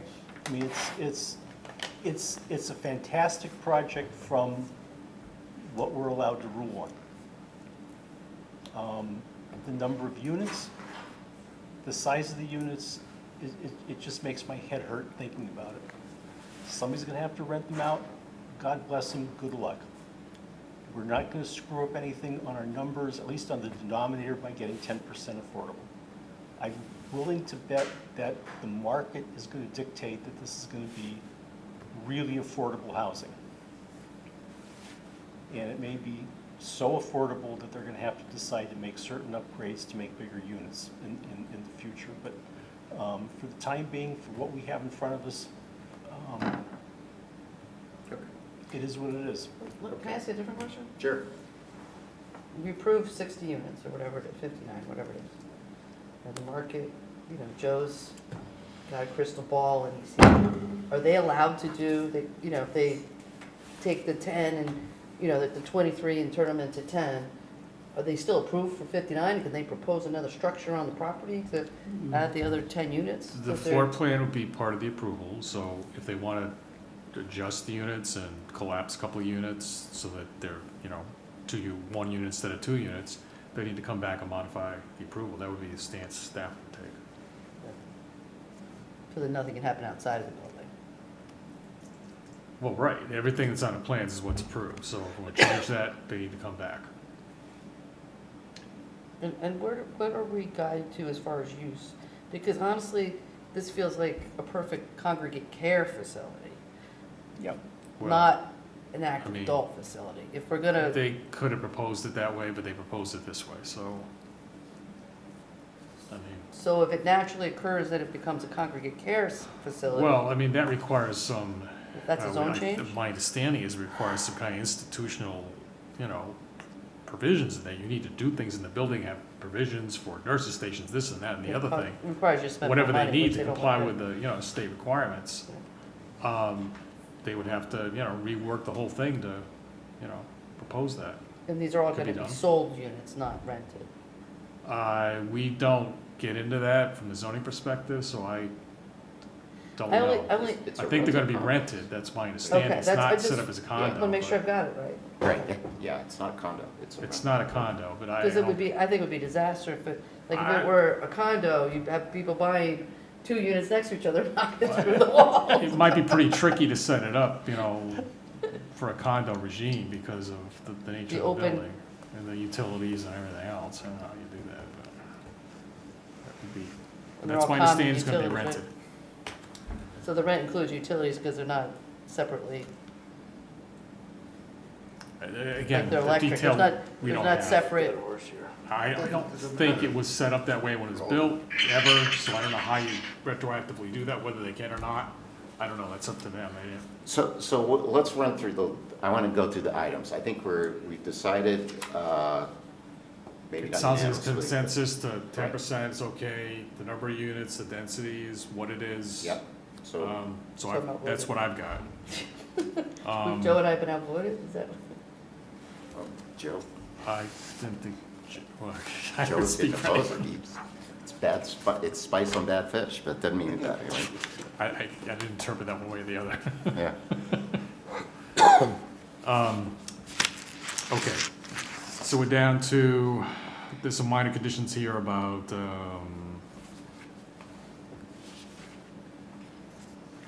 inspections, maintenance, stormwater system. I think a lot of the comments are already addressed. I'd like more information on, maintenance of the property. This required findings here on the top of page 6 of 13. You've got 4 of them. With respect to number 2, continue maintenance and development in general, including the open space and recreational areas. I think we need a little more information. There could be a condition requiring that. I think we talked about that comment already from the town engineer, included here because it's relevant to finding 3. Respect to finding 4, that's really the water supply, which is already covered, and WPCA conditional approval. Getting down to conformance with comprehensive plan of zoning and the POCD. I think the whole question of whether Lions Park has an easement, it sounded like. We need to cover that, but put that aside. Put that We'll aside. talk about that, because you need guidance in that, but I'm trying to get the issues out. Yeah, I'm just going through the memo, but that's Right. an issue. I think we probably brought them all out of the table in terms of the big ones already. There's site plan things such as lighting, loading area over limit, and, you know, it's typical stuff. I can go through that and have conditions about revising the lighting to comply. we often defer kind of the details of that to staff. The landscaping, I alluded to, you know, getting the certificate trees on the plan and preserving existing landscape, it makes sense to preserve that. That makes sense. I could walk that up. Traffic, I think, was taken care of. A couple of issues with sightlines, I think. There was a suggestion to remove, I think, one piece of vegetation, or trim it. The applicant offered to facilitate a crosswalk, but not put it in place, leaving it to the town, the Brantford Hill School. I mean, it's painting, so I don't think that's really an issue worth getting into, percent. I think that's it at the end. It's a couple of little details, that's about it. I think we've covered the big topics. So then, because I've got, we're approaching 11 here, guys. Yeah, So- I can write this up But based on what I we haven't understand. given you guidance on Lions Park. That's, That's the it, right? I would like that, Okay, yes. so Lions Park, should we have a public access easement or not? The arguments in favor of it is that that was put in there by the Lions Club, you know, sort of a public investment into it, and probably some expectation that it would be, you know, used for that. I mean, the arguments against it was when it was a more public institutional use, hospice is something, a church or something, is frankly open to the public. This is now gonna be a private dwelling, and we don't have public access easements over. Who owns it? Over, I don't know. the applicant. It's not town property, right? It's not town It's private property. property. It's private private property. property. And most private properties, either condos or apartments, aren't usually open to the public to walk on, and that's what they're trying to do. And So but those are often- the arguments. Yeah, and in my often mind. with a PDD, there's, you know, for example, Mariners Landing, there was a big amenity coming back to the community, if you Yeah. will, for, it's almost like a density bonus. And you could look at it that way here if you wanted to, too. There you go. That makes sense. Yeah, as a density bonus, yeah. Through the for- process of a PDD, you're allowing additional density of the building, and Yeah, I mean, there's CAM stuff where you require Right. public access. I mean, that's typically in. Right, right. you know. I mean, in Mariners Landing, there was the extra field, and they agreed to do The walkway. the cafe. Yeah, those are part of the CAM And- things, right? Well, the cafe field was- wasn't necessarily, and the cafe wasn't Right, necessarily, yeah. right. But the walkway along the river, yeah. Okay. So anyway, what do you, yeah, so I guess there is a precedent, Mariners Landing, private place, but there's an open place. You know, so anyway, what Was there access to it now? is, I don't think, there's no easement there now, right? To Lions Park? No. No, but it was sort of publicly. It's been kind of traditionally open to the neighborhood on a Right. sort of like, gentleman's agreement kind of basis where nobody said anything about it. I It's not think, like the center of town. I mean, No. you know, your way to get there. I agree, I think used by the neighborhood, anybody. Yeah. So, I don't know. How would this be maintained? Would the garden club just, come over and take care of the plantings, or will this be? I don't know who took care of it in the past. I mean, they've been, I think, it looks like it's been taken care of a lot better than, for example, the landscaping around the building, which is, totally, Probably the Lions Club because they built the park. I don't know who to contact to find out. I was looking, trying to do that, I just sort of ran out of time and not knowing. There's a member of the Lions Club back there. Unfortunately, public hearing's closed. I can find out for myself. So the other thing I could do is I could, given the hour, I could have a condition in place, and when you consider the approval of this with the vote, at the next meeting, you can take it out if you don't like it. If you do like it, keep it in. Okay, why don't you do that? Does that make sense? Yeah. So we'll punt it. Okay. Punt it. So, Otherwise, I think I'm fairly clear, and I'll cover all the details and, okay, so, findings and conditions. great. So let's run through, we still have other stuff on the agenda. Let's get through it. Let's punt on McDonald's. Here, are you guys ready? Yeah, you go. You want to talk about it or no? Okay, good night. Right. Okay, you want to talk about McDonald's, the issue is the drive-through. That's the issue. Do we, remember, it's the drive-through, it's in the back now, and you're moving up front, and whether there's enough stacking. There's place for 6 vehicles, and is that safe? That's it. I don't know how it's gonna fit.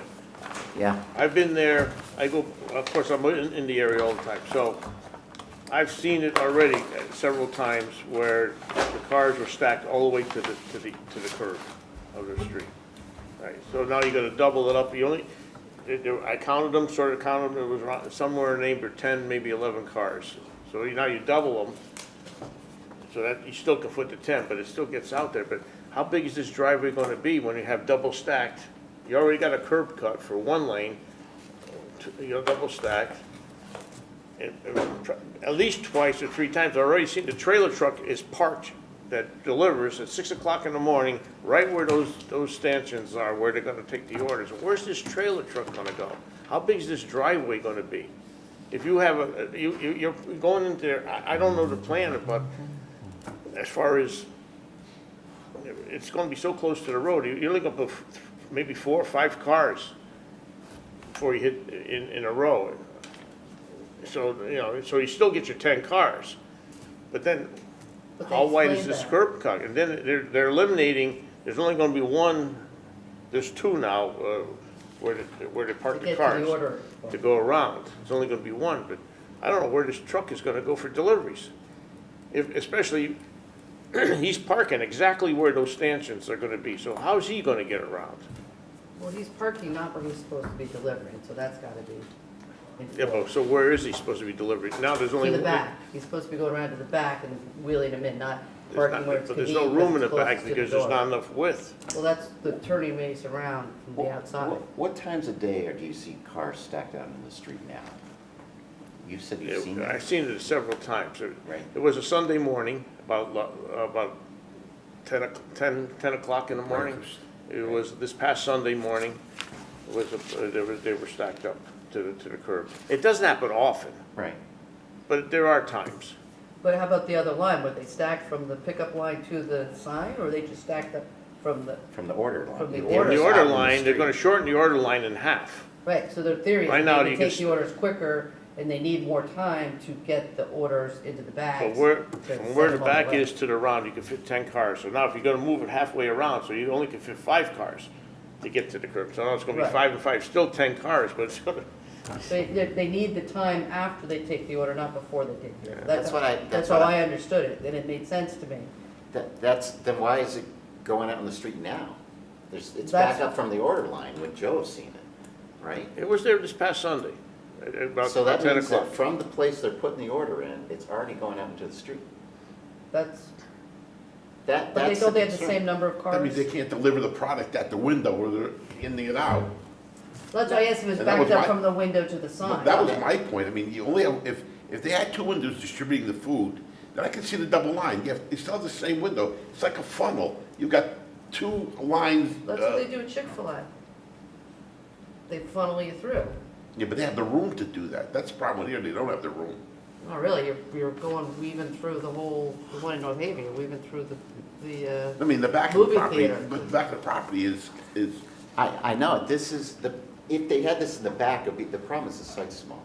Well, the Chick-fil-A in North Haven, after you order, and they take it quickly, they do funnel it, but there's not a lot of extra room to pass, like, I don't know where their truck I don't line is. know, and I've never been Chick-fil-A, But but I their don't lines think they do the are same kind of business as ridiculous. McDonald's on the hill, though. McDonald's has a lot of business there. My other concern is that a double lane means that someone who's parked their car has got to walk between 2 cars, 2 Well, lines of they're- cars. If there's more than 6 cars, they've gotta walk between Yeah. cars. That's what they're saying, based on that. Yeah.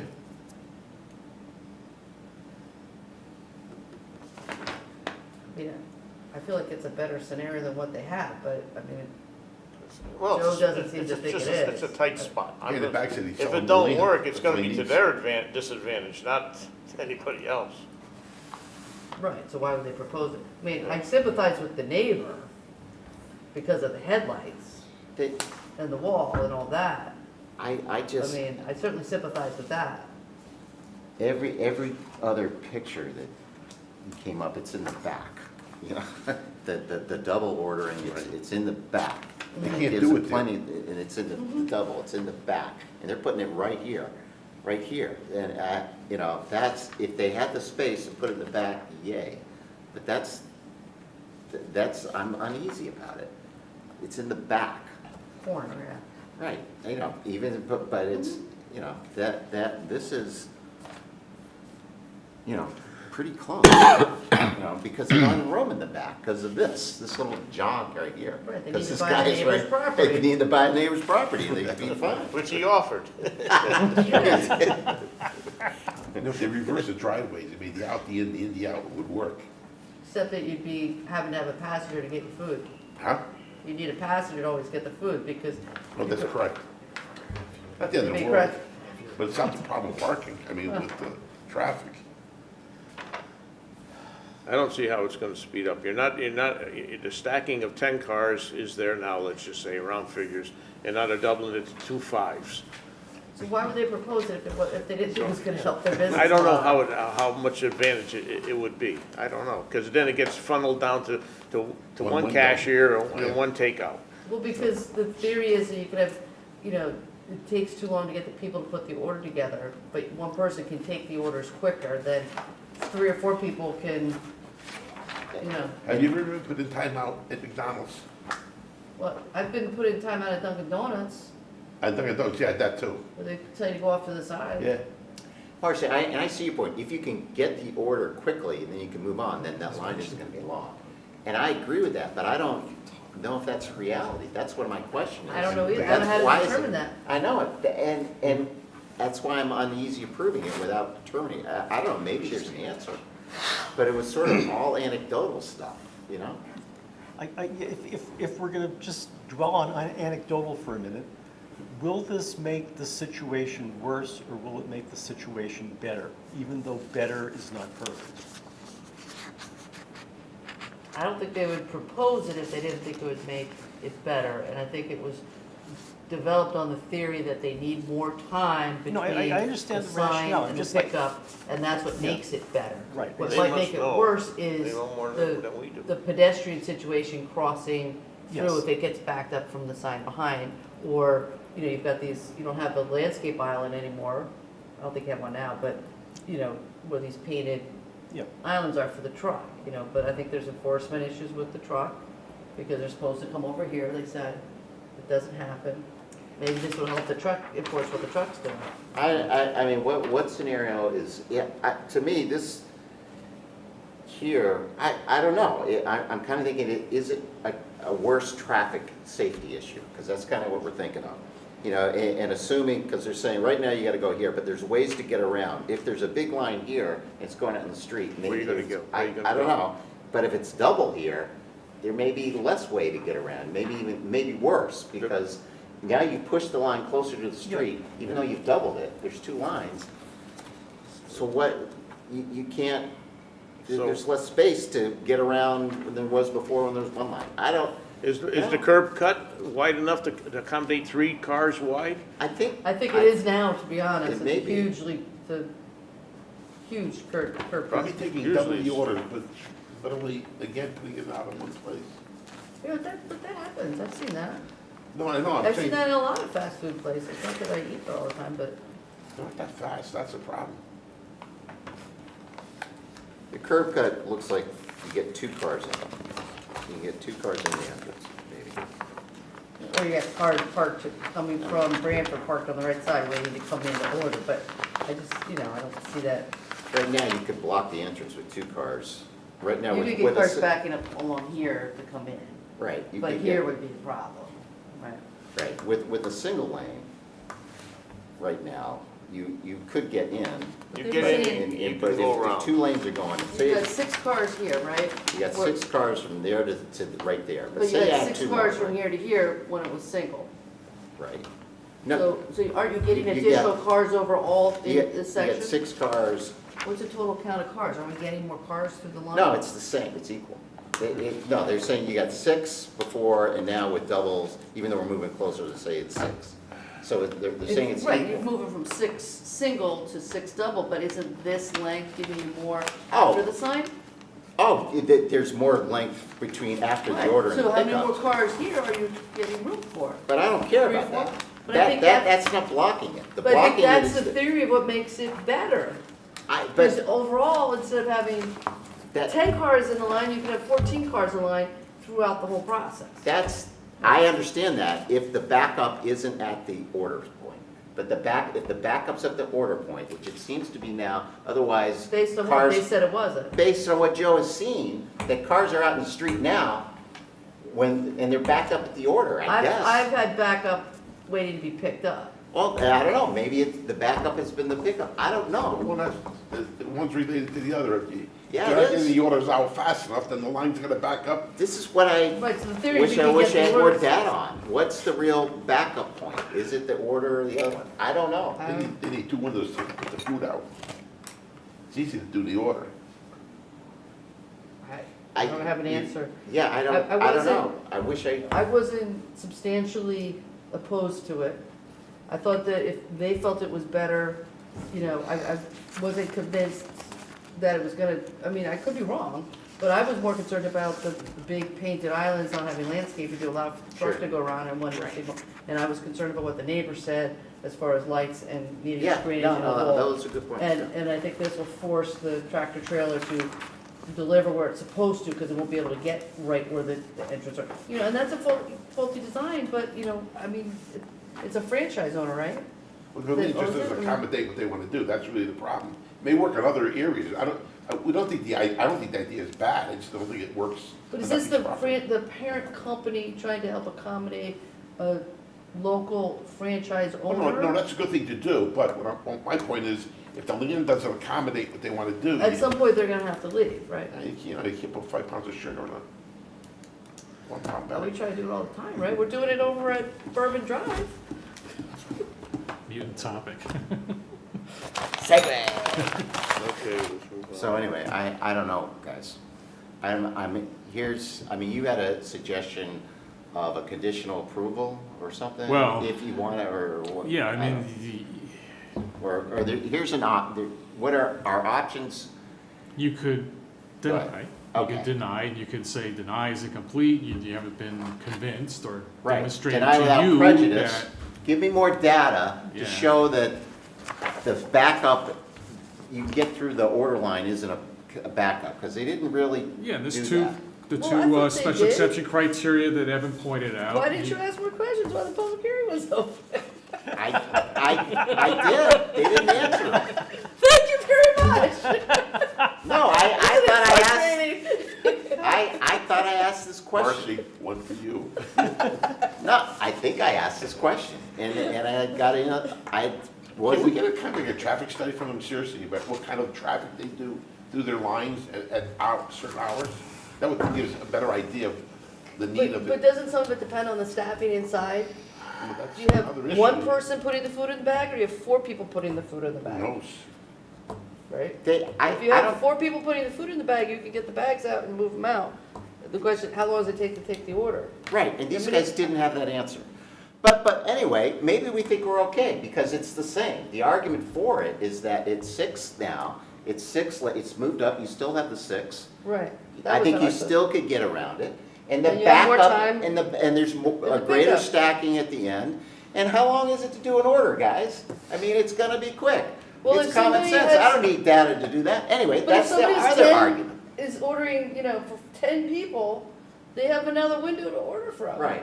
And they can put another person on the inside to, so now it's the last resort, they're parking them to the side at the pickup. And then maybe we make them say have a condition saying you gotta certify this is safe or something. That's right. And you kind of throw it back on them. So anyway, those are options. Can we write a disclaimer that Those the are planning and zoning commission are not traffic engineers, and we rely on the testimony of the parent company that this is a safe condition? Is that legal enough? I know. Does that hold up in court? I don't know. I mean, if I got hurt, and I wouldn't say, oh, that got you out of it, but, I wouldn't. But in any event, I don't know, I mean, who knows? I mean, is someone gonna say, how did the planning and zoning commission ever approve this thing when the thing's out there? I mean, this is. Because we relied on the testimony that was given to us for the just like we have to rely on the testimony for Bourbon Drive, that people wanna live in 300 square feet. But they didn't have a qualified credentialed person give them testimony that they didn't say that. To me, they did. Might I make a suggestion? As qualified as they did on the other application. It's after 11 o'clock. There's no requirement that you guys decide this tonight. Yeah. Without having yet another meeting of the commission, you could table it to the meeting on the 21st, and, because I'm personally not seeing any clarity, though I haven't heard from everyone. I know how I feel, I just don't. No, I Other know people individual agree with me. clarity, I'm just group clarity. Yeah, I don't know, I mean, we do a straw poll? Well, I had individual clarity. Why don't we do a straw poll? Well, there's a most clear I heard all night. Okay, where's our, do you want to do that and just table this and then? Why don't we just do a straw poll? Why don't we table it and do some more site visits? Maybe there isn't long lines or whatever. Part of it is just getting data too. Will the town pay for us to get some McDonald's? So that we can There we through go. the drive-thru? Where's my agenda? I mean, we 'Cause don't we've get got paid more for it. things All I to can say cover, is I worked at guys, and McDonald's, it's after and I'll 11. tell you some stories. My brother If you did, want. yeah, I got the same I paid one. 10 pounds by making visits at McDonald's. I'm not making any more visits there. Okay, so next item, is this the agenda? Yes, Good. well, I don't know about this. I got the We do first have page. more, there's always more. What's all that? Shoot. Here, take It's mine. huge. So moving to, most of these are public hearings set for the 21st, Yeah, we finished McDonald's. assuming you've tabled to the next meeting. That's 5 and 6, just running through the agenda. Number 6, we did get a request from the applicant to table that to the next meeting. There is a wetlands issue they're working on. Okay, 6 is tabled, 7, public hearing 21st, 7, 8, and 9, public hearing for the 21st. 10, 10, I would suggest tabling. We're Table. talking with the applicant's engineer that's about Thimble, want to do some Thimble, more yep. stuff there, so probably engineers for new business. new business, public hearing. One of these on 26 Old New England Road is being withdrawn. I think it is, one of these on 226 North Main Street, I believe it's the first one is being withdrawn, the automotive repairs? Yes. Okay. All these are public hearings with the exception of the last one, which we basically just received, and there's some, I think, informational issues at least that need to be worked on further, so I would suggest that staff handle with the chair setting public hearing dates, and Yep. all of them are not ready yet. Okay. Bring us down to the bond for 75 Tots Hill Road. I have a memorandum from Dylan Willett, our zoning enforcement officer, and he writes that the owner of 75 Tots Hill Road has requested to bond the outstanding landscaping requirements, seeding the lawn. He's recommending the commission approve a bond in the amount of $345 for the landscaping requirement. This is respect to 75 Tots Hill Road. So moved. Second? Second by Marcy, all those in favor? Aye. Okay, what else? Planners report, 2 quick items. One is on the extension of the days in development into 383 East Main Street. There were PDD master plan approval, which was done by the commission. There was a special exception for grading and earth removal, and there was a PDD site plan. The special exception for grading and earth removal and the PDD site plan all should have been stated as being effective 1 day after the effective date for the PDD master plan, because they couldn't actually technically take effect until the PDD master plan is effective. So, I would just like, if you're willing to state on the record, the commission to stay on the record that, yes, that is the sequence, and those 2 approvals are effective the date after the PDD master plan. Is that everyone's understanding that, as Harry said, the site plan can't be effective until after the PDD is in effect, so they became effective the day after? We all agree, right? Yes, that's the consensus of the commission. Thank you. Yeah, all right. Right, and just looking ahead, you don't need to tell me now, but we're assuming there is a bill in the legislature to allow, my understanding, allow hybrid meetings and remote meetings to continue or into whatever the date is they have in the bill, or forever.